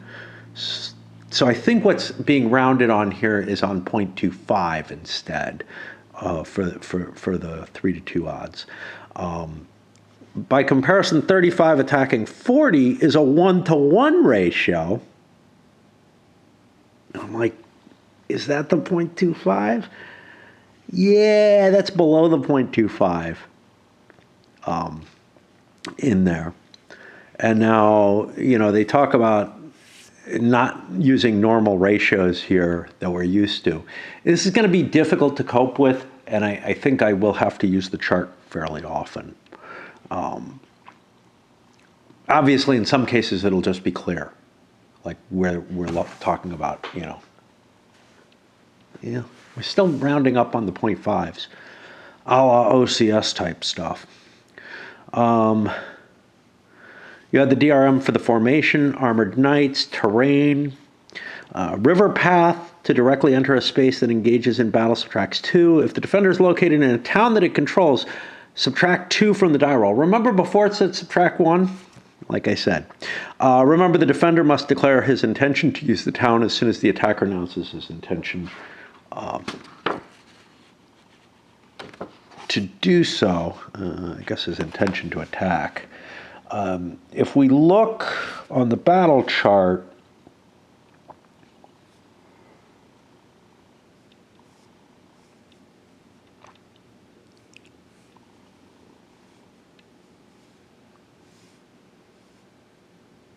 this is interesting. It's supposed to be a -1 in the first crusade and a -2 in the second and third crusade. So those are artifacts. That -2 is an artifact that made it into here trying to maintain 2 rule sets or something. Pity about that. I'll go with the chart as being correct. Cards can give DRMs. See, a successful sortie during combined siege relief, but a failure to sortie during combined siege relief causes a penalty. Battle results, you roll the dice, you get the DRM, you look at the table. That's going to be percentages lost by the attacker and the defender of their own force. The army that takes the higher percentage loss rounds his losses upwards. The one with the lesser rounds down. Weird. If they both have the same percentage, round up. To help calculate ASP losses, there's a calculator. I don't know if it handles the rounding, though, which feels kind of weird.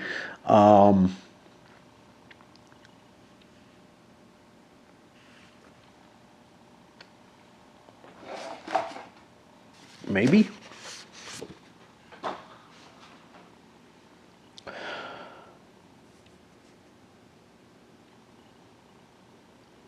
So now this is fucked up. I don't even get this. Oh no, we have a winning and losing side one. Okay, so here's something interesting. It's wrong. So 5% losses of a force of 10 strength points, they give 1 on the winning side.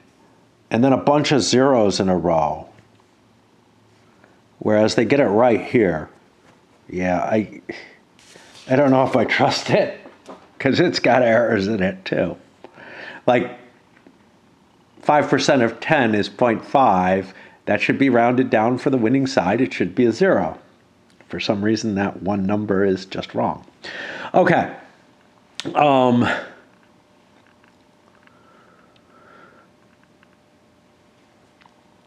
To determine the winner or loser of the battle, see retreats, wins, and losses below. Whenever one player has a comparative strength ratio of at least 3 to 1, he has numerical superiority. When this occurs, the player with the superiority takes his percentage losses based on the number of ASPs in his opponent's army instead of his own, which helps a lot. That is not in the original Crusades. And you got some really weird results because of that.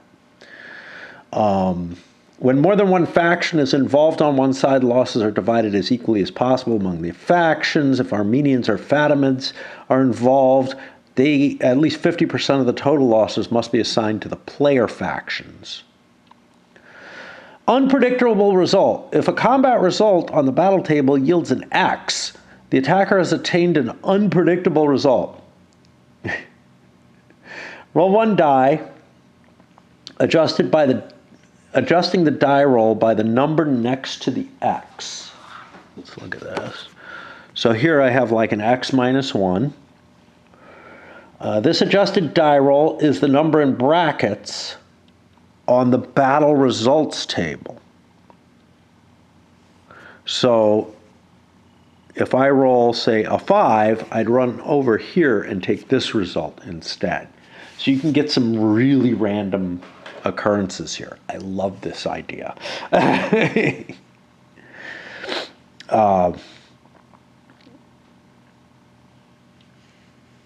Okay, leader casualties. Leader casualty rolls apply to full battles, but not harassment. They don't apply to battles with a standoff formation. After applying the losses, but even when a side takes 0 losses, you roll 2 dice for each leader with the army. If the die roll is a 2 or 12, you roll again and see what happens. Killed leaders are out of the game, but they have replacements. Leaders have replacements on the reverse side of the counter. Replacement leaders are placed immediately upon the death or capture of the original leader with the same army, or one of that faction, city, or towns if the army no longer exists. If a captured leader returns to his original owner by ransom, prisoner exchange, or whatever means, the replacement leader counter is flipped back to the front side. I'm out of battery again. If he's not already with the army, he gets placed with wherever the original owner wishes, keeping in mind command restrictions. Replacement leaders can never be killed or captured. They participate in battles, but do not roll for leader casualties. I've got to swap batteries, and we've got a few things to check based on this. Finish this roll before we get to those few things to check. If the Mosul Turks have no on-map cities, towns, or armies after a leader is killed, the replacement can go in the Mosul Turk entry box. If a killed or captured leader has no replacement leader on the reverse side, then there's no other leader with the army. Immediately after taking battle losses, the army must move to the town, city, or castle space controlled by that faction or another faction that permits it to enter. In one single land movement, it cannot use naval transport. It may take any route, and it must follow normal movement rules, except it may not stop anywhere along the route for any reason, not even if it moves through enemy-occupied spaces. It doesn't fight any battles. It may not be intercepted after reaching its destination. It rolls for attrition. In addition to the usual modifiers, it adds 1 to the die roll for every 10 enemy strength points it had to pass through. Captured leaders can be ransomed to return for payment under whatever terms the two parties agree to. Payment feels a lot more natural in the original game where you have a pool of money. Here you have like money that is temporarily available. It like disappeared. Like you don't just have a pile of money. You have money per turn,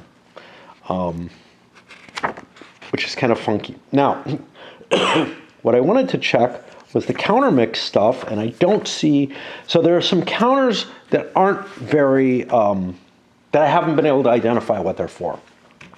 These leader 3 markers, maybe they're used in the other games or whatever. There's leader captured marker. I don't know where you're supposed to put this, and leader killed. You could put it in these boxes to indicate that the main leader is gone. That's probably the best use for them. Because the individual leaders have their replacement on their back. And you don't really want to be having those markers all over the place. But anyway, I think that's what that's how you're supposed to use those. Again, it's not really spelled out. It feels pretty easy to understand. But I don't know. I do have to do a little bit of thought to get to that. But it's something that comes immediately to mind. You know, compare this to a game that also did not give instructions of how to use the components very well. I'm talking Bloody April here that I played recently. Here, reading the rules makes it clear to me where there are things that aren't being well explained, and I can kind of immediately figure out how to cope with them. In that game, because the rules are so procedural, I'm not getting that same view of, okay, how do I deal with this and have to answer it for myself, you know, using reason or whatever. I'm just like, I'm expecting the rules to tell me what to put where. Right? Which isn't a good way for me to learn things, but at least it would be complete. Unfortunately, those rules don't tell you how to mark a lot of stuff that's in the game. And there's, you know, like with this, with counters that I don't know what they're for, there are entries in the log sheet and stuff that I can't come up with a good reason for them existing. And lack of space on the log sheet for other stuff that I need to write down. So it was really, really kind of painful to me. All right. Who won the battle? A force which retreats or is eliminated has lost the battle. Okay? The other force is won. A battle that does not result in elimination or retreat is a draw, and both armies remain in the battle space. Only if the active player army wins a battle may its leader roll for continuation. After all losses have been taken, the player whose army suffered the higher percentage loss on the BRT must decide whether or not he wants to retreat or stay.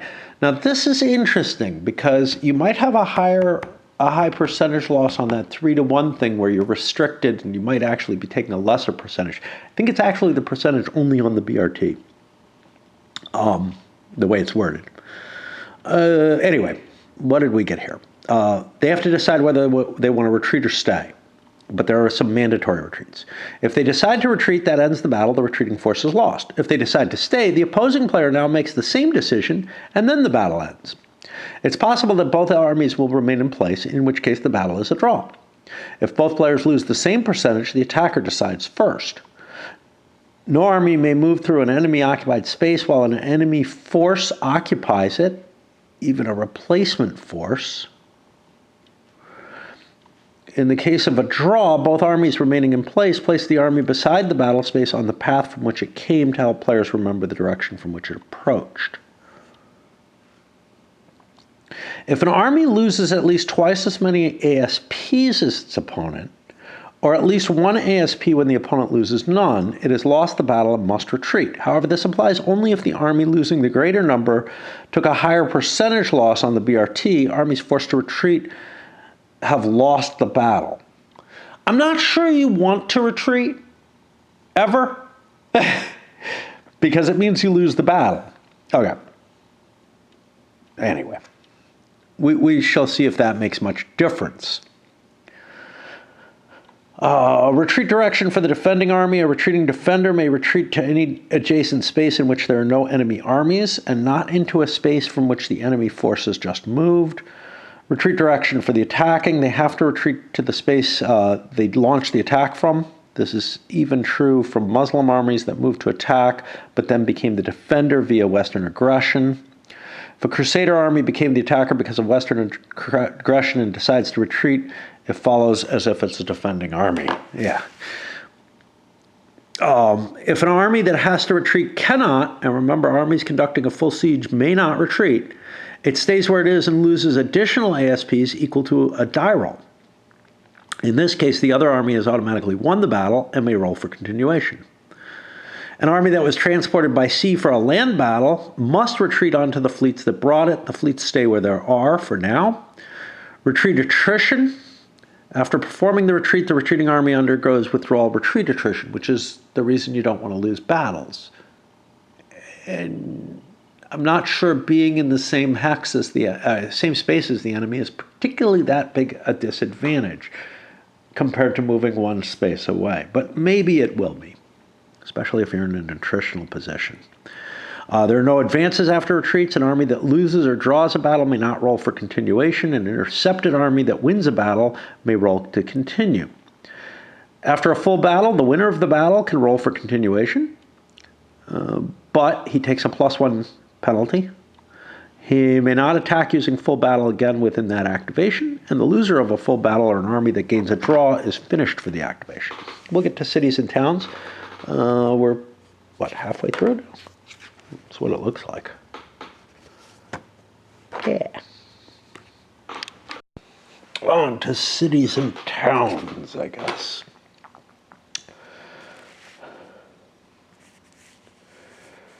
Have control markers on these.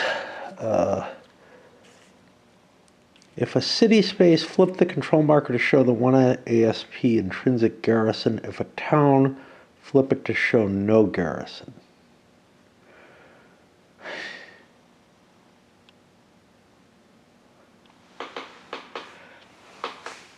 So I have not done this, and this feels weird, but all cities have a garrison if they're under control. All towns are not under control. Tiberias is a town. Let's flip it to show no garrison. Let's not flip to show a garrison because that doesn't make any sense. You can't garrison a town. Like, you have to put troops in it to garrison. Like cities have a garrison inherent in them. Towns do not. And yeah, I don't know why we have this difference. Control requires at least that an army perform a stop in the space. Unoccupied towns may be captured by moving an army to the space and stopping. When it does, it's inside the town. There's no such thing as an unoccupied city space. It always has an intrinsic garrison. This is kind of weird because this one's not even controlled, but it's of questionable value, but it is a deep harbor port, which might be of some importance. And I assume it has a garrison so you can siege it or whatever. An army must stop when it gets inside a built-in space, even if only to drop off stuff. It doesn't have to stop in an unoccupied town. It can simply go through it and ignore not taking control.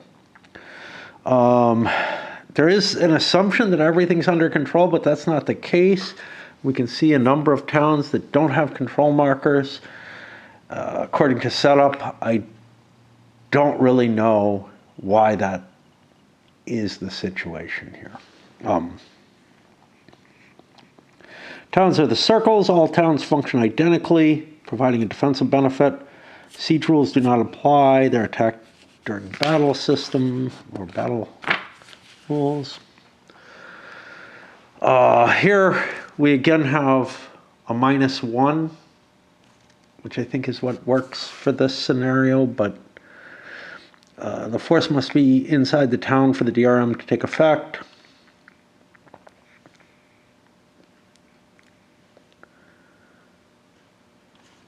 Got a lot of stuff that's really repeats of things we've seen before. Cities. They provide resources to reduce attrition and anchor lines of communication. Victory is going to be on control of cities. They have siege defense ratings, which are their military strength and their resources.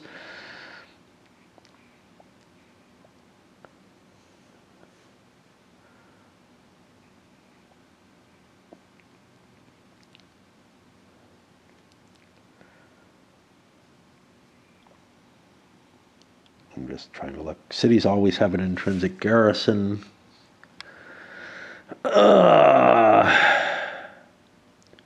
The city entry space is a way to get into, is the only way to get into the cities, except by, you can kind of get into them by a port landing, but I think you end up in the city entry space when you do that, like if you're sieging it that way. The SDR is the number of assault points which an attacker has to inflict before the city falls. It's multiplied by 5 to determine the number of ASPs you have to have in order to siege the city. And it's the amount of resources the city produces. As the resources are used, they get reduced, but each turn they recover those resources.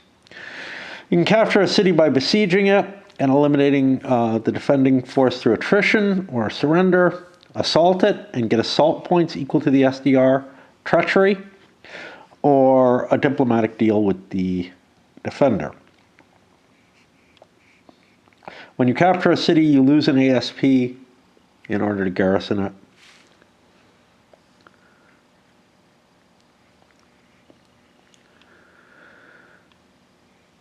Okay, sieges. To undertake and maintain a siege, you have to start the activation in a city entry space. And I'm sorry, I've got an itch right under my glasses. And announce a siege or move to a city entry space, get a continuation and announce a siege. Or amphibiously assault a city space, which automatically causes a siege. The army activated with that leader must have at least as many strength points as the SDR multiplied by 5. While siege is in progress, if you fall below that, the siege ends immediately. After beginning a siege, your activation is over. You cannot roll for a continuation. The city entry space cannot contain any opposing forces when you begin the siege, but once the siege is underway, forces can move into it to oppose you. Siege ends when you leave the city entry space. If the besieging army no longer has 5 times SDR, if the besieger sorties and causes the besieging army to take a higher percentage loss than the besieged force, if the assault points against the city equal the SDR, that'll be a successful siege. If the besieged force is eliminated entirely through attrition, again, that'll be a success. If the besieging and besieged players agree to a surrender, if the city falls to treachery, if the besieging leader, when activated, removes the siege marker, after which he can move normally, which is kind of the leaving the hex, or space, but I mean, you could just remove the siege marker, I guess.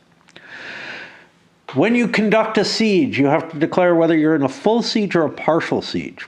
This is used in the original Crusades as well. The full siege means your forces are directed against the walls, and any kind of sortie you get your full defensive value against, but any kind of attack from outside you only have half your strength points for.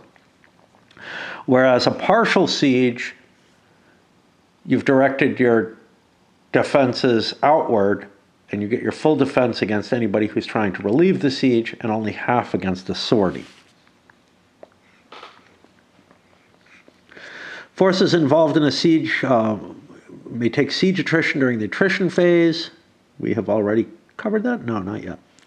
A besieging player is under no obligation to do anything once the city is under siege. He can just try to attrition it out. A multi-force siege, after a siege marker has been placed, if there's only one player on the side conducting the siege, or all the forces involved in the siege are controlled by the same player, the following happens. Let's see. All armies combine for the purpose of sieges and assaults. One leader is the leader of the siege. If the city is captured, they end up getting control of it and have to spend an ASP. Whenever an army enters the entry space of a city under siege, it automatically and immediately joins the besieging force. It may not ravage, assault, etc. before doing so. Note that all of the above is in force only after the siege marker has been placed. If an army moves into a city entry where a siege does not already exist, its leader may start a siege only if he has enough strength points to do so. Hold on. Possible for a multiplayer siege. If armies are controlled by different players involved in the siege, the armies belonging to the same faction must merge. Armies from other factions, though, may join if their players wish. If so, the highest ranking leader takes command of the whole siege, is the commanding leader.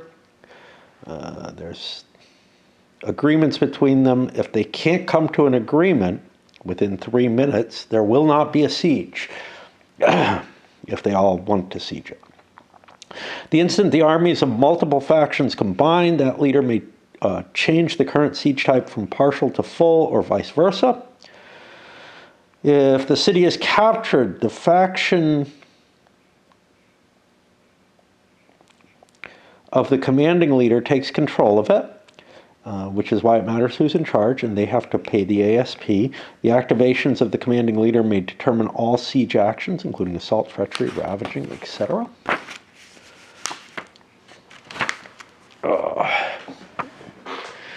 But other players may have their leaders do such actions independently when their activation cards come up, but there's a 2 activation limit for each leader. One or more players may also attack other player armies, and so on. It's a free-for-all in there, but keep in mind rules for multi-force armies, interfaith combat, and restrictions on the number of activations. All of the above are in force only after the siege marker has been placed. If the army moves into a city entry space where a siege doesn't already exist, its leader may start a siege only if he has enough strength points to do so. At any time, an army occupies the city entry space of an enemy-controlled city. Whether or not that entry space is also occupied by an enemy force, it may assault that city. In order to assault the activation in which it moves into the entry space, he has to do a continuation roll before assaulting. If he fails, he's finished. The purpose of an assault is for the attacker to inflict assault points equal to the SDR. As soon as this happens, the city falls. Assaults are conducted from the city entry space. You can assault whether or not you have the city under siege. If the city is under siege, the army may assault whenever the leader is activated. If the city falls, the assaulting player may immediately removes 1 strength point, captures the space, blah, blah. He's finished for the activation. To perform an assault, you roll 1 die on the assault table. Siege attrition, there's the assault table. Bunch of different modifiers in play there.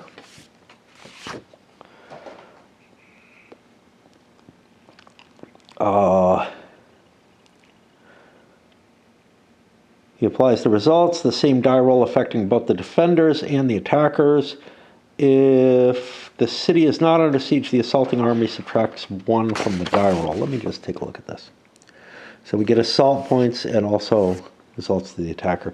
This is the opposite of the battle results table, which goes attacker, defender.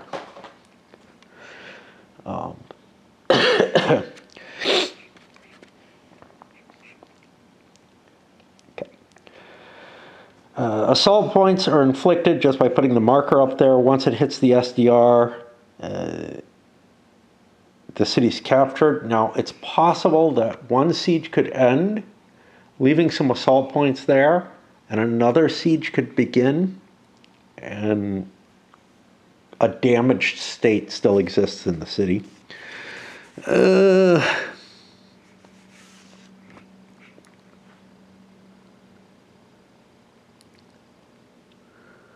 Okay, after making the assault roll and determining the assault point losses, subtract the accumulated assault points from the city's SDR. The result is the number of ASPs that are not subject to being eliminated by the assault die roll, protected by the walls, if you will. From those ASPs that are subject to losses, you remove the amount from the assault table or whatever you're allowed to. Okay. That is an interesting facet. When the number of assault points equals the SDR, the city or castle loses all its ASPs inside. The city or castle retains its SDR. The assaulting player declares whether any leaders are captured, held for ransom, or killed. The city's resources are now usable by the player controlling the city. If after the assault the leader's current activation is over, he cannot continue. An army may not assault a city in the same activation in which it initiates a siege or ravages the location. All of these would end the activation. If there's only one player on the side conducting the assault, or in a multiplayer game all the factions involved are controlled by the same player, the following happens. If the city is under siege, see the rules for multi-force sieges. The commanding leader conducts all the assaults. Even if the city is not under siege, all armies in the city entry space must combine for purpose of the assault, and they may assault only as an action by the commanding leader. They can't do individual assaults. If the city is captured, the player decides which faction takes control of it. Place an intrinsic garrison marker of that. Whenever an army enters the entry space of a city under siege, it automatically immediately joins the force there already. It may not assault at that point. Multiple force assaults. If a multiplayer game, if armies are controlled by different players or involved in an assault. I keep reading this as nothing happens instead of the following. I don't know why. The city under siege. If the city is under siege, look at multi-force sieges. If the city is not under siege, all armies controlled independent and conduct their own assaults unless they have combined an army assignment phase according to multi-force activation rules. If the city is captured, the faction conducting the assault that added the final assault points takes control of it. If the city falls in a multi-force activation, the leader of that force takes control with all the costs, etc. The activation of the commanding leader may determine all siege actions, but other players may have their leaders do such actions independently when their activations come up, keeping in mind the 2 activation limit. One or more players may also attack the other player's armies and so on. Again, it's a free-for-all. Yeah. Let me halt. Just running out of breath as I go. In the attrition phase of the game turn, both players currently involved in the siege have to check attrition from the siege. You roll 2 dice and consult the siege attrition table. Over here, again, some modifiers here.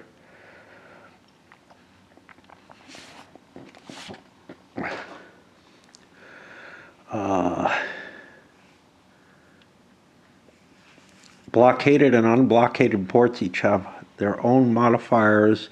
Unblockaded only if the defender has a fleet presence. Fleets only sit at sea. We'll just get that out there right away. They don't go into ports for whatever that matters. A ravaged city, both forces get a penalty. Besieging Muslim forces get a bonus on their being able to forage. This will be how many ASPs are lost by the army. If there's more than one faction, they have to be divided as evenly as possible. After calculating siege attrition for the city, the besieged forces can use the resources of the city to modify siege attrition losses. In addition, the besieging forces can nullify their losses by using resources from any one city willing to spend resources to which it can trace a limited line of communication. We'll talk about the two differences. Limited basically is a number of spaces away. Two resources are required to nullify each strength point loss, and then update the resource points to indicate that you've spent them. You will be getting these back very shortly, though. If all ASPs within a besieged city are eliminated, it's then captured. City resources stay as they are, subject to replenishment rules, and the assault points stay. They also get replenished, la la la. If during one of your activations, the defender may attack the besieging army, to do this, he can do this by either having forces inside the city attempt a sortie, or having relief forces from outside attack, or a combined attack from both. With a sortie, the defender attacks the besieging army. This is going to be a battle, again, full sieges, full strength for the defense, the besiegers' defense, half against a relief force, and vice versa. If it's a combined attack, though, you have to, this is sort of the one special case. Combined attack, you have to make a sortie check, the same or lower than the campaign rating of the leader inside the city. That inside army can combine its ASPs with the relief force. The leader of the relief force is the commander. The besieging force defends with half ASPs if it's at full siege. It's expected that the relieving force is the stronger force in this case, but it doesn't matter. It's always dealt with that way. But if there is a combined attack, the attacker gets a modifier +2 to the die roll in the battle. However, if the die roll is higher, the relieving forces get a -2 to their attack and have to do it on their own. There are treachery cards. If you have a treachery card, you can use this to try to resolve a siege by treachery. Any attempt to do this is the leader's entire activation, whether it works or not. It costs resources to do a treachery card.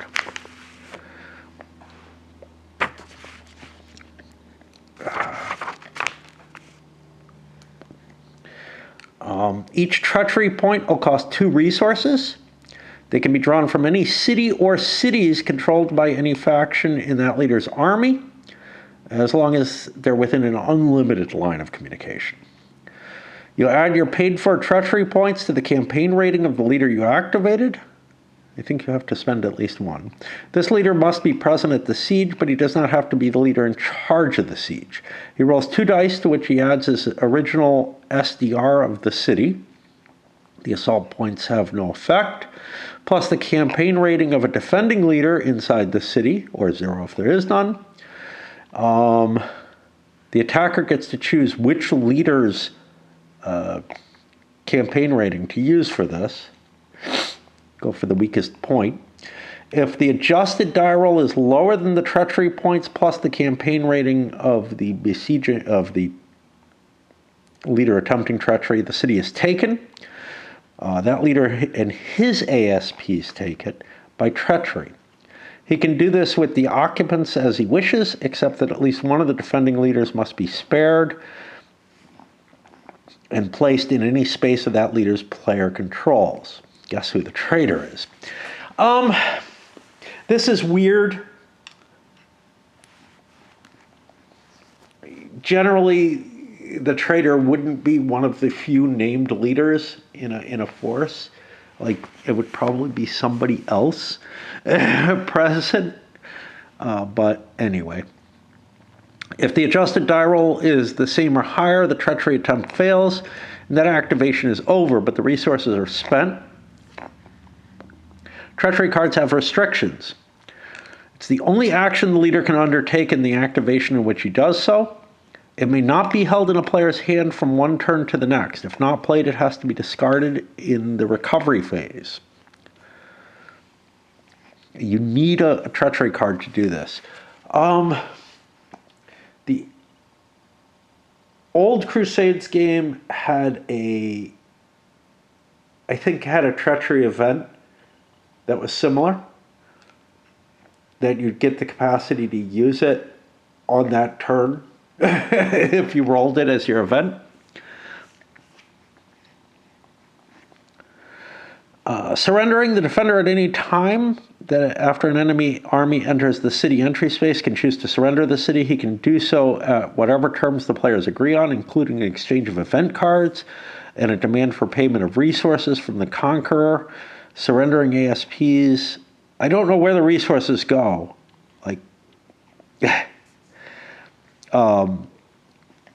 Surrendering ASPs may, if the players agree, be placed in any city controlled by the defender, but not in any other location.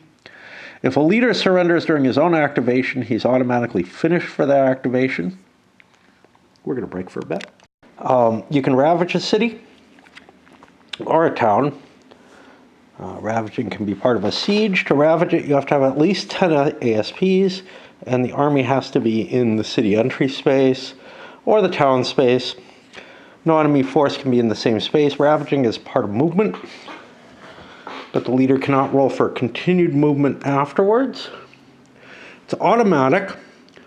You get a ravage marker on the space. The ravaging army won't check for point attrition in the game turn in which it's done the ravaging. As long as it remains in that space and does not add any more ASPs, but it can drop below the required 10. Indicate such by placing a Ravager marker. If it ravages a city and then places the city under siege, however, it does take siege attrition. Furthermore, if other forces join the ravaging army, those forces undergo point attrition with the ravaged city modifying their die roll. The ravaged city can't replenish its resources. If a ravaged city is under siege, both players can add 1 to their siege attrition die roll. This doesn't apply for besieging forces bearing a Ravager marker. A city, town, or castle bearing a ravaged or ravaged remove marker may not be ravaged again until the marker is gone. Ravaging a town, the army must have either started its activation in the town or moved into the town as a reinforcing army.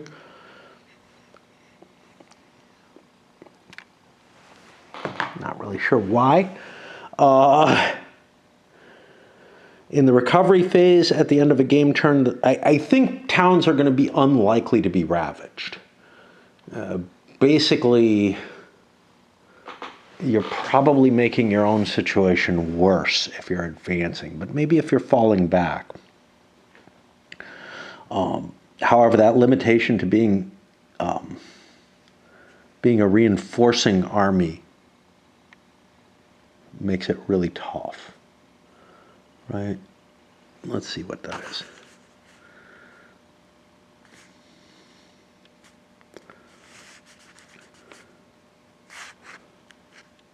I'm lost where I am.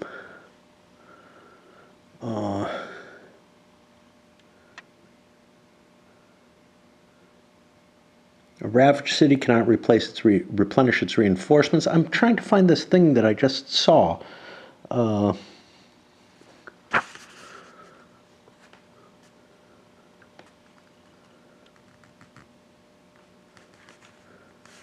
If a ravaged city is under siege, both players add 1. I don't know where I just saw that thing. A city, town, or castle bearing 1 does not be ravaged again. This is what it is. It's this play note. To ravage a town, the army must have either started the activation in the town space or have moved into the town space as a reinforcing army. I don't know how much sense that makes. I'm not sure I even buy that. That sounds like it's something like a corollary to something that's been said the way it's written, but it doesn't feel like it is at all. In the recovery phase, at the end of the game turn, If a ravaged city or town that is neither under siege nor destroyed, all ravaged remove markers are removed. Meanwhile, meaning the city or town is no longer ravaged, then all ravaged markers are flipped. It's in the process of recovering. If a city is under siege or destroyed, though, these markers do not get reduced. We got destroying and rebuilding to do. I got to swap batteries, it turns out. Big differences, and one of the reasons I think I'm gonna have a hard time replacing this game for Kingdom of Heaven in terms of like enjoying the Crusades as sort of this, I don't know, campaign, strategic level treatment, is the siege rules in Kingdom of Heaven were really, really well done. And here, they feel very much like the old Crusades game, in a lot of ways. Just not as exciting a part of the game. Anyway, let's get to the end of this section and stop at the naval rules for a bit. You can destroy a city. If you have at least 10 SPs, you can destroy a city. You have to control it and be inside to do so. The city can't be under siege. Destruction is part of movement. You cannot continue afterwards. It's automatic. You get a destroyed marker. They're treated as if they were only towns. They've lost their SDR, although they're attacked from the city entry space. They have no resources. Once destroyed, a city may not be destroyed again until it's rebuilt. Destroyed cities are worth 1 victory point if destroyed by a Crusader, none if destroyed by the Muslim player. I think they're not worth anything for owning them, but I'm not sure. If a city is destroyed by a Crusader and is rebuilt by a Muslim, the Crusader player loses his victory point for destroying it. There's no tracks or anything to keep track of what cities you've destroyed. I don't know, what you're supposed to use to indicate who killed it. As long as the destroyed marker is in place, any ravaged or ravaged remove markers stay in place. Destroyed markers are removed when the city is rebuilt. Rebuilding requires an army of 10 ASP or more, expending an entire game turn in the city space, not the city entry space. At the beginning of the leader's next activation, the destroyed marker is removed unless the player decides to move the leader away without rebuilding it. Yeah, okay. And a 1 assault points marker is placed on it, indicating some residual damage. The city regains its SDR. The leader may roll to continue, adding the SDR of the city to his continuation roll. They talk about rebuilding might seem too short, but Ascalon was destroyed by Saladin and rebuilt by Richard. Even though Richard had started the rebuilding process in a horrible winter weather and unable to start for 2 weeks because of the ruins and mud, he still managed to rebuild it in only 2 months. Okay. Let's get to the naval rules. And we're going to take a break, a real break this time. Ready to continue pushing through. It's a beautiful day. It's supposed to be pretty for the next few days, actually.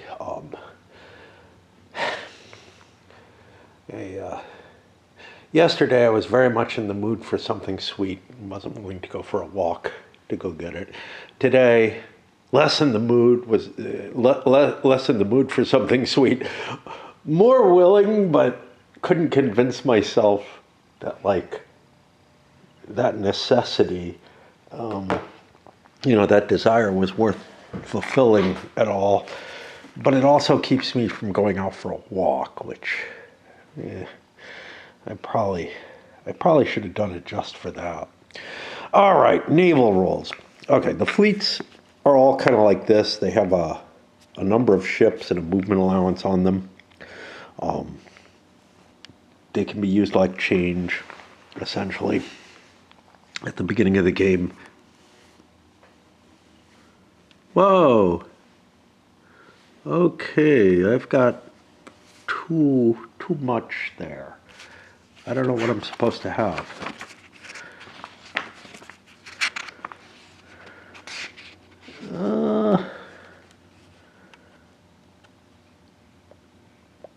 It says 3 fleets. And I've got like a whole bunch. I'm actually not sure what I'm supposed to have there. 3 points of fleets, maybe? I think this, which says 3 fleets on it, is what I should have there. But it is kind of weird. So, like, this would be 1 fleet. This is 4 fleets. But then I have this here, which says 2 fleets and has a value of 3 on it. Yeah, okay. That works.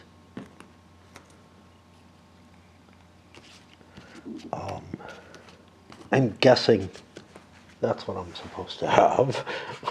We'll figure it out if it's supposed to be something different. I don't know how they get more of the Fatimid fleets into play. I'm assuming there's some kind of card that creates more of them, because they have a whole bunch. Alright. Let's step back. Fleet counters have 2 sides, indicating the strength point. The scenarios indicate what strength these fleets start, and you can always take a 2 fleet and break it into 2 ones. Yeah, see, my thought was a 2 fleet is this, but now I'm confused. They all have a movement of 3. Crusader fleets are activated by fleet activation cards, which are actually in here. If they're drawn, well, they shouldn't even be in the deck if the Crusaders don't have a fleet in play.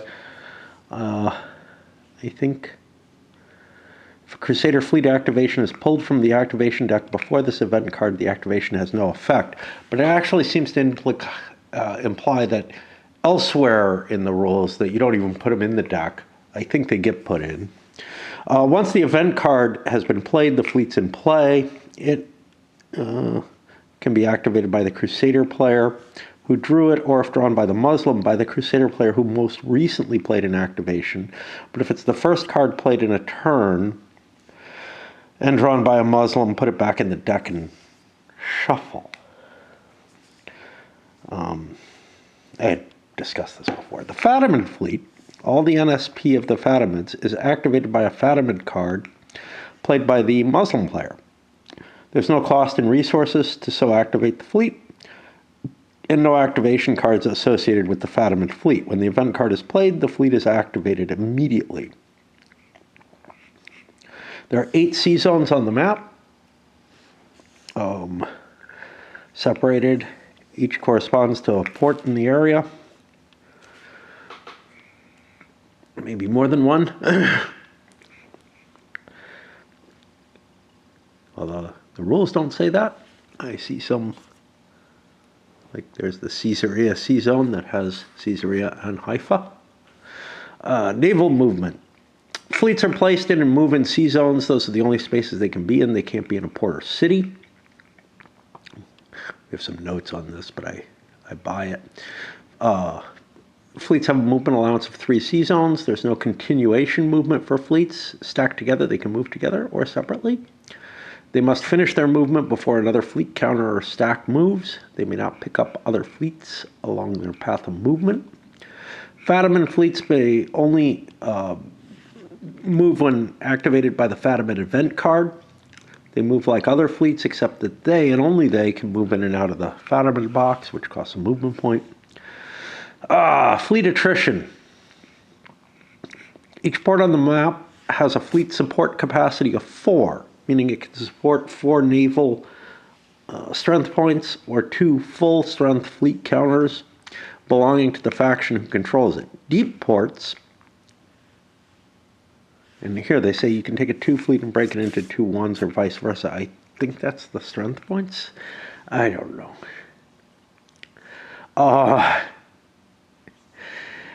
Anyway, there are, each part of the map has the fleet support capacity, but there's also deep ports, Cyprus, Acre, and the Fatimid box, which have unlimited fleet support capacity. At the end of each game turn, any fleet counter that's in a sea zone above the ability of the ports in that area that are controlled by the faction to provide fleet support must check for attrition. On a 4 through 6, they lose a naval strength point. Now, this seems to be on a per fleet counter, but not each naval strength point. Yarg. If the die roll is, and again, there's something weird here because I think the fleet counters are all 2-point fleets. If the die roll is 1 to 3, the fleet must move to the nearest sea zone that will provide such support. If there's none, the fleet is destroyed. This movement doesn't cause any naval attacks. My battery's almost dead. In winter turns, the fleet's support capacity of all ports other than deep ports is just 1.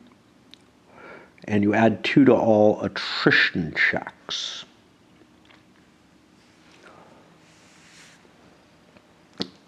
Notably, Acre is the only major port in the sort of mainland area. Cyprus is of some importance. That's why Richard takes it. And of course, the Fatimid box, if they're in this scenario, which they are in this one. The original Crusades game had fleets going into ports and all kind of rules to handle that. Here again, it's somewhat abstracted. Fleet in sea zones which have a port or city under siege cause a -1 to the siege attrition die roll of the defender if the fleet belongs to the force under siege. Belongs to is a little weird. Because again, who does a Crusader fleet belong to? The Fatimids, I know who they kind of own, but +1 to siege attrition die roll for besieging fort if the fleet belongs to the player undertaking the siege. Again, it feels like they kind of belong to whoever gets to control them for movement briefly. I think it's just that general side instead that they mean, but I don't know. If opposing players have fleets in the same area, there's no blockade effects for the siege.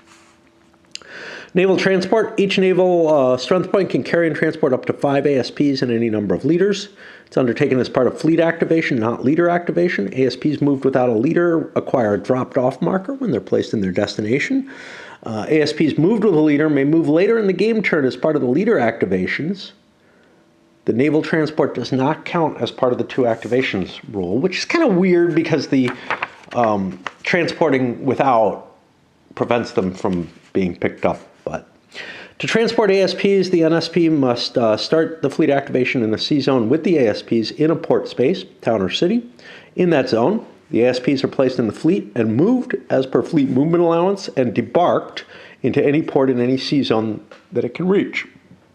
Debarking finishes the ASPs and the fleet's move. Deep ports can be used to initiate and transport for any number of fleets. All others have a 4 NSP maximum per activation. Remember, fleets may never move into ports. ASPs transported without a leader may not enter enemy-occupied ports unless permitted by the faction controlling it. ASPs transported with a leader may enter any port just as if entering the space from land movement. If such a port is occupied by enemy units, an amphibious attack for town ports or siege for city ports occurs immediately, even though it is currently a fleet activation. In both cases, the overall leader of the army is considered in command. Note, however, that all siege rules are in effect, including the requirement for the attacker to have at least 5 times as many ASPs as the city. STR, if it doesn't, they can't do the transport into the space. For amphibious attacks against town ports, the attack is resolved as a normal land battle, but with a die roll modifier of -3 for the attack. If the attacking army is forced to retreat, it's placed back on the fleet. For amphibious attacks against enemy-occupied city ports, the defenders, but only if they have a leader, can choose to put ASPs outside the city port and force the attackers to do normal land combat as above. I guess with the -3. Stay inside the port, in which case the attack becomes a full siege, in which case the amphibious army and leaders are placed in the city entry space, except for Cyprus, where they're put beside the city entry space, beside the city space. They may not be intercepted when placed there. The defender has already had that opportunity just above. Armies in spaces adjacent to the port under amphibious attack may not intercept. That's normal. Naval transport may not take place in winter turns unless it originates from a deep water port or the Fatimid box and ends in another such location. Good luck with that. Naval combat. We're getting there. This is all scenario rules. And event cards are all spelled out. We're not going to spend much time on them. Naval combat occurs when two enemy fleets occupy the same sea zone and one of them is active. A fleet that starts its activation in the same sea zone as an enemy fleet may always move out or it may attack. If it moves into an enemy sea zone, it must attack unless permission is given by the opposing player. Or in multiplayer game by all the players, I'm guessing all on that side. Naval combat is carried out after all fleets have moved for that activation. It is entirely possible for a fleet to enter an enemy-occupied sea zone in which the opposing player states that he will fight, and then move fleets which have not yet moved into the same sea zone to help with the attack. So somehow you can coordinate fleet combat in a way you cannot do with land combat. The active player declares naval combat during the naval movement by moving into an enemy-occupied sea zones. The active player finishes all his naval movement. The defense may attempt to avoid by moving away from the sea zones in which the combat has just been declared. Okay, we're going to have to see about that. If there's no avoidance, combat is joined, and the players resolve the combat. Fleets coexist in a sea zone without combat, but a moving fleet may enter an occupied sea zone only if the latter gives permission. If it doesn't, when you enter, a naval battle is declared. Combat must be declared to be joined. Once a player declares combat, his naval movement for that activation ceases. The defending player may avoid naval combat by moving into any adjacent sea zones not occupied by fleets of another player and not the area from which the moving fleet just came. Even if the defending fleet chose avoidance, the movement of the activated fleet is finished. The defender, regardless of what he chooses to do, does not have to pay any resources to defend. The Fatimid player may avoid into the Fatimid box, presumably from here. Naval combat is resolved by rolling a die for each strength point. Each strength point has one die, and 5s or 6s will eliminate an enemy naval strength point. Any other result is no effect. Results are simultaneous after all die rolls. The affected player removes the fleet points he lost, the choice being his. Again, hard to tell in the multiplayer. If the number of naval SPs remaining is, although I don't know if it matters, is insufficient to carry all the ASPs it is transporting, the number of ASPs greater than the total fleet are eliminated. When the battle is over, the fleets stay where they are. Okay, resources and communication. Lines of communication. There's 3 different types: unlimited, limited, and naval. There's a number of rules that require an unlimited, such as raising troops. Rules for using resources and allocating overages of troops require a limited one. The type of LOC is specified in the rules sections.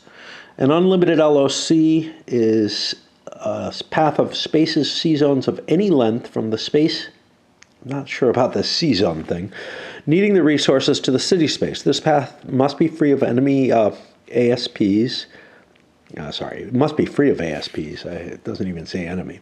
Controlled towns and controlled cities, along with their entry spaces, belonging to any other player who states they'll block that LOC. Okay, enemies. If the potentially blocking player grants permission, the LOC may be traced through the space. An unlimited LOC may also use naval LOC for any one portion of its length. A limited LOC is a path of land spaces totaling no more than 10 attrition points, free of ASPs, controlled towns, blah, blah, blah.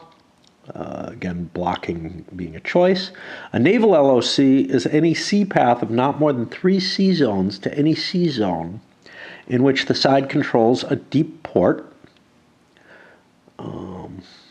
Can't use regular ports for naval LOCs. Now, this is kind of confusing to me because it looks like an unlimited LOC can use the sea zones.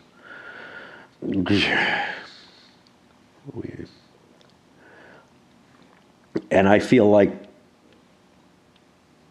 I don't know, both kind can include a naval LOC for a portion of their length, but this is a path of spaces, sea zones of any length, which it's like, why would you need the naval LOC then? Which seems more limited.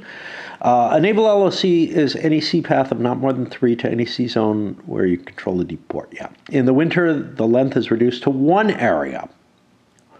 The deep ports are Cyprus, Acre, and the Fatimid Fleet Box. The naval LOC can exist anywhere within the unlimited or limited LOC path. But again, I think the naval is completely separate, and this statement of spaces, sea zones is bullshit. But I don't know. Sea zones can be used for tracing a naval LOC if that player's side has a fleet, not the faction, in any sea zone adjacent to a port city, which that faction, not side, controls, and can trace an LOC to or from. LOC may not be traced through or out of enemy-occupied sea zones. Thus, a crusader controlling Acre could not use Acre to extend his LOC by sea if there's a Fatimid fleet in that sea zone. This feels like it's failing. Because we have something on the naval LOC that has to go to a port containing a deep port, but elsewhere they're talking about, I don't know, other things that don't seem to be that. It's all very fuzzy. I'm going to try to make it as restrictive as possible where you do need the deep sea port. We're going to have to swap batteries again. Before, resources in this are handled in a way that is significantly different from the original Crusades game, where you just have a pile of money and you generate money and you store it up. If your main leader gets attacked or whatever, you lose some resources, but if he loses. This one handles it, putting them just in the cities. You can store your treasuries in cities. You can also carry a field treasuries with you in the original game. This one is less complicated.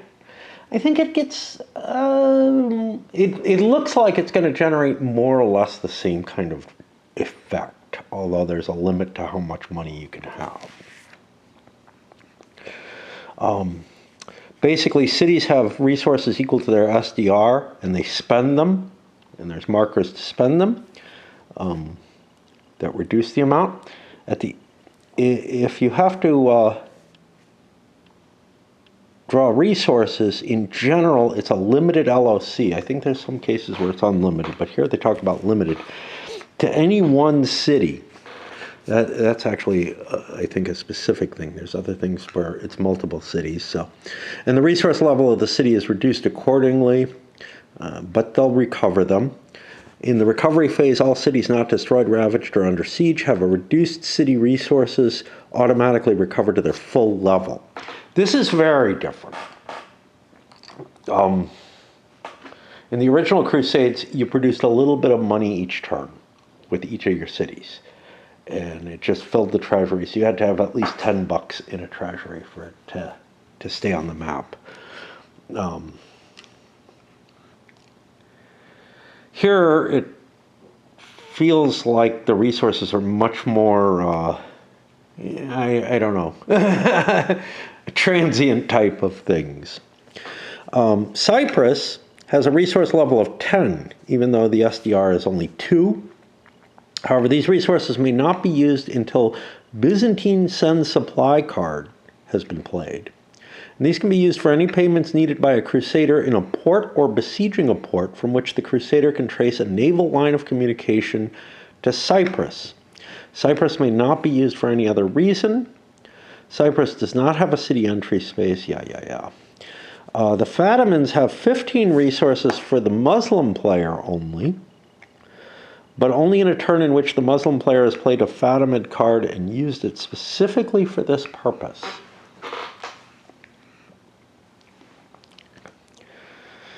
Players may attempt to bribe other players to do things. They may also strike deals with other players to try to influence them. All deals are usually made in diplomacy phase. However, at any time in the game, the leader who is active in the same space or within one space of another player's leader or as part of a siege surrender, those two players may arrange an on-the-spot deal.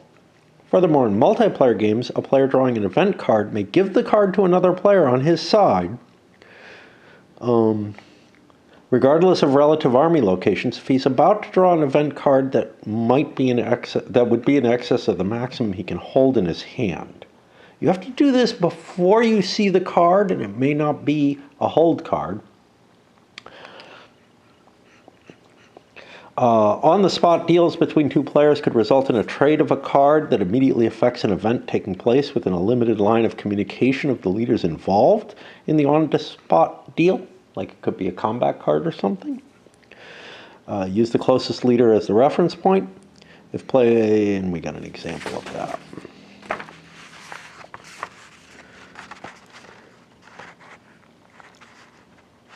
Players can use resources as part of a deal. Like, I'll give you resources not to attack Homs. What does this mean? They can be transferred from city to city, reducing the giving city's resource level and adding to the receiving one's level. If a limited LOC between them is available,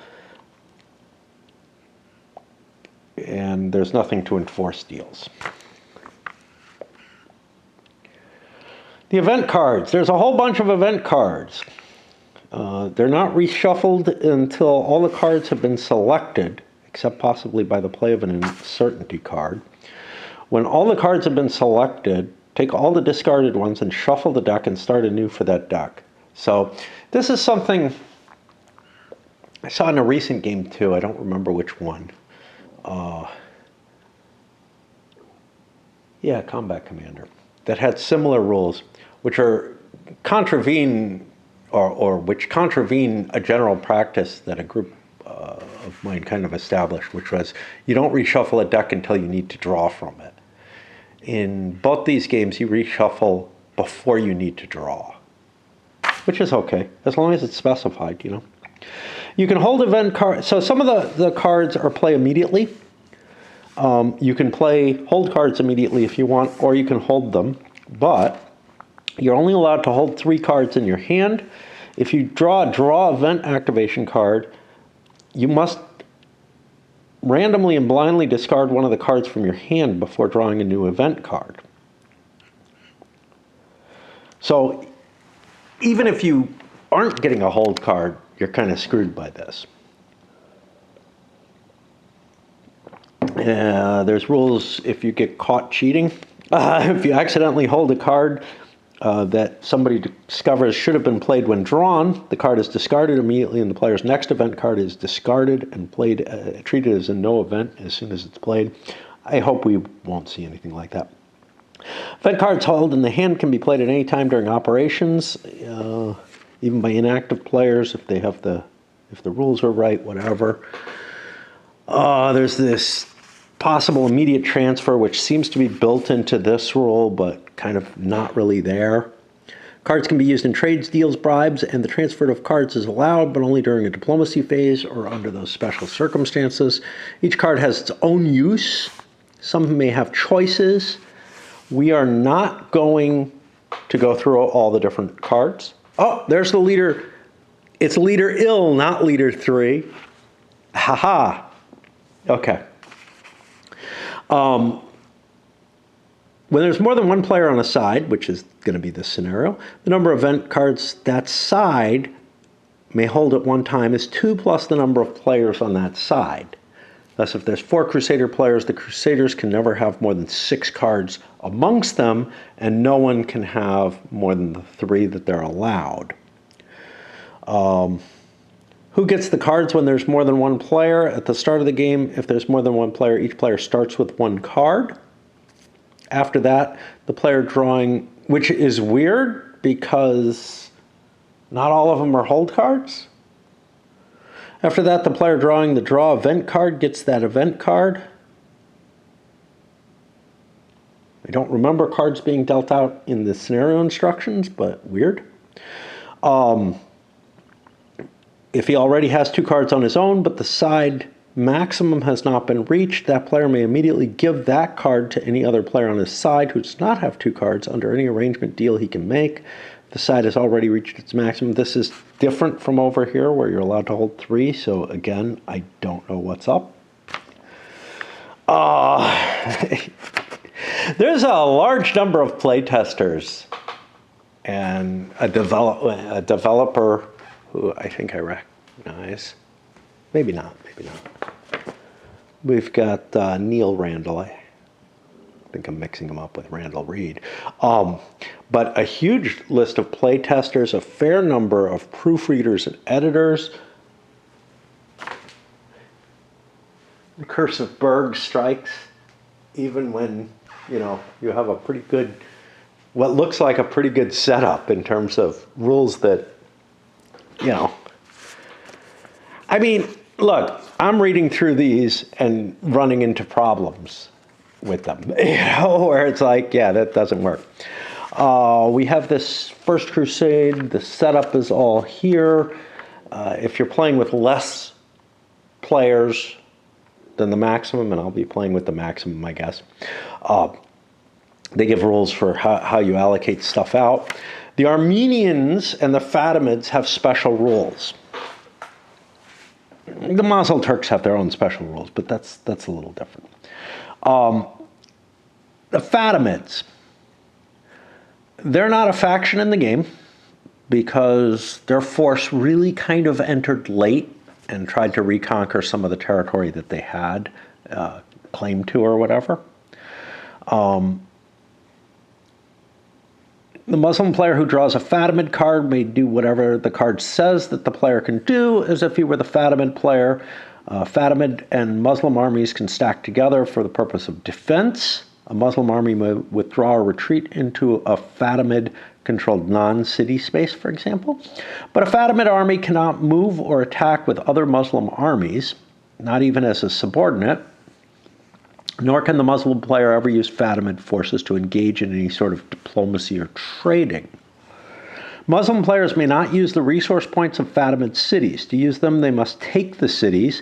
However, any Muslim player who has seized control of 2 or more Fatimid cities may no longer, at any point in the game, use the Fatimid card. He must discard it when he draws it. Now, of some interest, Acre is a really important city, and there's an argument that the Muslims might want to take that for the victory point value. Anyway, for various reasons. When Fatimids are in combat on their own, they use the defense formation. They never gain their own victory points. They can deprive players of victory points, though. If they're involved in combat as part of an army with player factions, at least half the total losses have to be given to the player factions. And the Armenians, they're opportunistic. You can pay to get them. This is, again, similar to what was in the original Crusades. You put in bids for them in that. Here, players can control Armenian leaders, regardless if it controls that Armenian leader at the time, or if he is neutral, and their ASPs through successful Armenian bribery. Armenian bribery is conducted at any time in a leader's activation and does not require a continuation roll. It is not part of diplomacy. At any time during an activation, you can interrupt your move to do so, but you do not need to roll on the continuation afterwards. The active leader may decide if he wants to bribe a specific Armenian leader. Each player, not faction,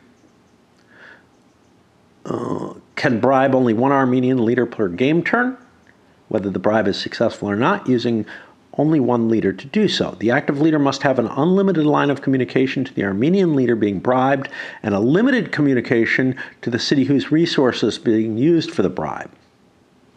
Now, at the beginning of the game, the Crusaders have to go through Armenian territory, and they do not have any cities. Okay.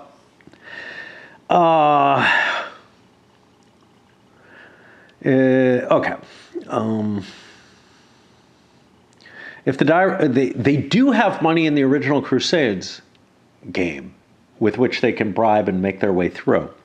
If the die roll is if the die roll is higher than the number of resources allotted, the bribe fails to impress the Armenians and they stay as they were, but the resources are lost. A 6 will always fail. If the die roll is same or lower than the number of resources allotted, the bribe is successful, and that Armenian leader is now allied with that leader.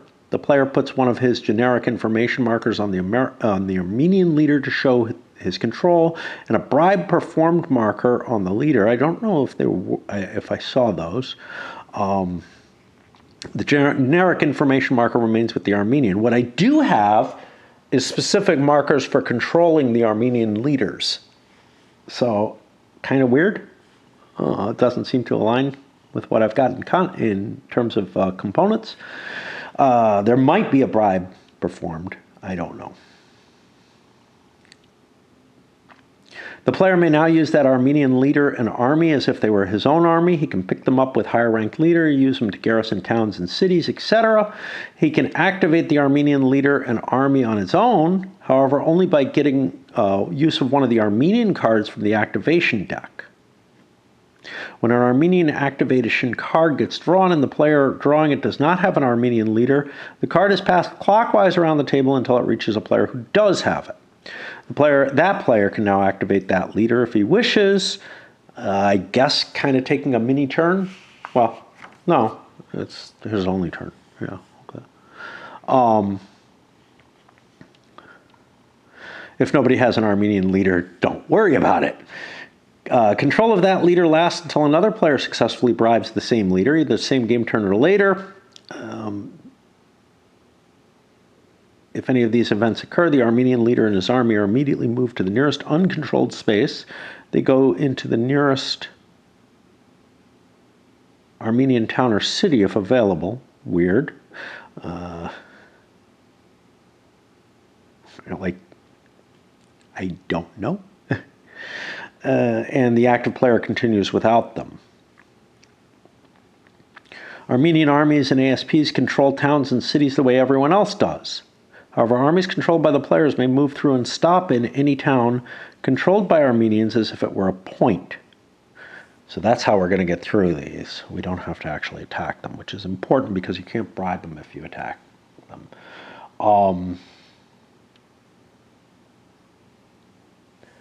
I think when they're saying they control things, it's if you use them on their own, you can put Armenian control markers in other locations. Whatever. Armenian, yeah. That's my interpretation of it.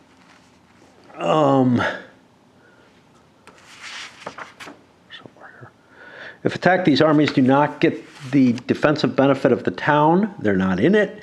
Essentially, the town and its inhabitants are ignored. The Armenians don't participate in the combat in any way.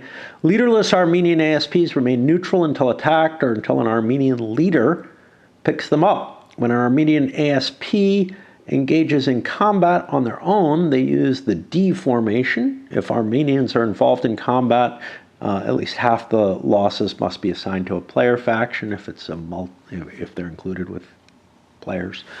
Armenians will not engage in any combat against other Armenians. If a stack contains both Armenians and other Crusader or Muslim ASPs, that stack may not attack an Armenian control.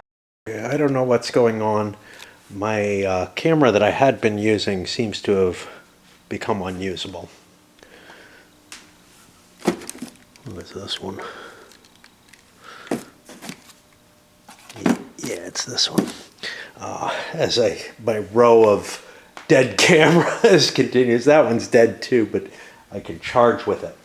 I'm hoping that I can put things together properly. I was in the midst of checking interfaith combat to see whether or not a withdrawal caused demoralization. It does normally. It doesn't for interfaith combat. For the victory conditions, there's base victory conditions for each city that players can capture. The Crusaders get a victory point for each city that they destroy that still has it at the end of the game. And I think that makes the city not worth holding for victory points. It's not clear. The True Cross starts in Jerusalem. It goes to whoever captures Jerusalem, and whoever's holding the true cross at the end of the game gets 5 victory points if it's a crusader, but not for Muslims who can't do anything with it. Any crusader leader can carry the true cross with them. I don't believe it has any particular effect, but maybe it works into an event. Now, Mosul Turks have to pick at the beginning of the game 6 cities that they're going to focus on, and those are the only 6 that they can get victory points for. They're not interested in Jerusalem. They're interested in stuff, in their historical area of power. And, honestly, Damascus is probably worth taking no matter what, because it's worth a lot, and they can maybe capture that from the Syrians or whatever, but they have other valuable areas that they're interested in. And you're going to have to, decide what you want to go for, because you have to compete with the other Muslim, the 2 Syriacs, and the Crusaders themselves, who have a relatively large number of victory points that they can get. For Crusaders themselves, this is both of these, the Mosul Turk and the Crusader victory conditions, are basically lifted. Must have a pretty sunset on the other side of the hill for it to be that pink. Both have victory conditions that are by selection, and they only give for the cities they select. Now, for the Crusaders, they have to write down at the end. Oh no, it is the same thing. At the end of the turn in which Antioch falls, or to a Crusader army, or beginning on the winter 1099 turn, they choose 5 cities instead of 6 out of this list that they get victory points for. Once chosen, the list can't change. In addition, they get 1 victory point for each city on its list that it. They lose 1 victory point for each city on its list that they don't control. And again, they have to make a balance to figure out, how they're going to face against others. Now, if nobody has selected Jerusalem, everyone gets to add it for free.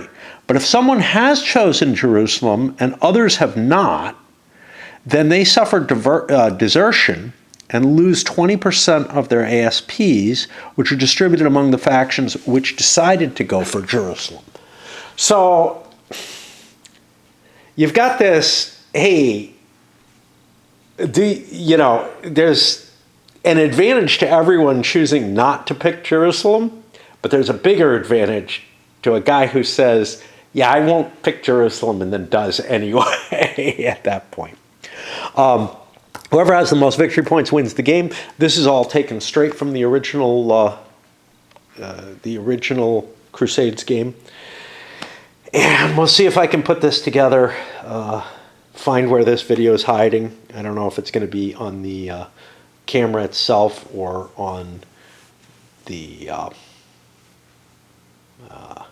SD card. We shall see.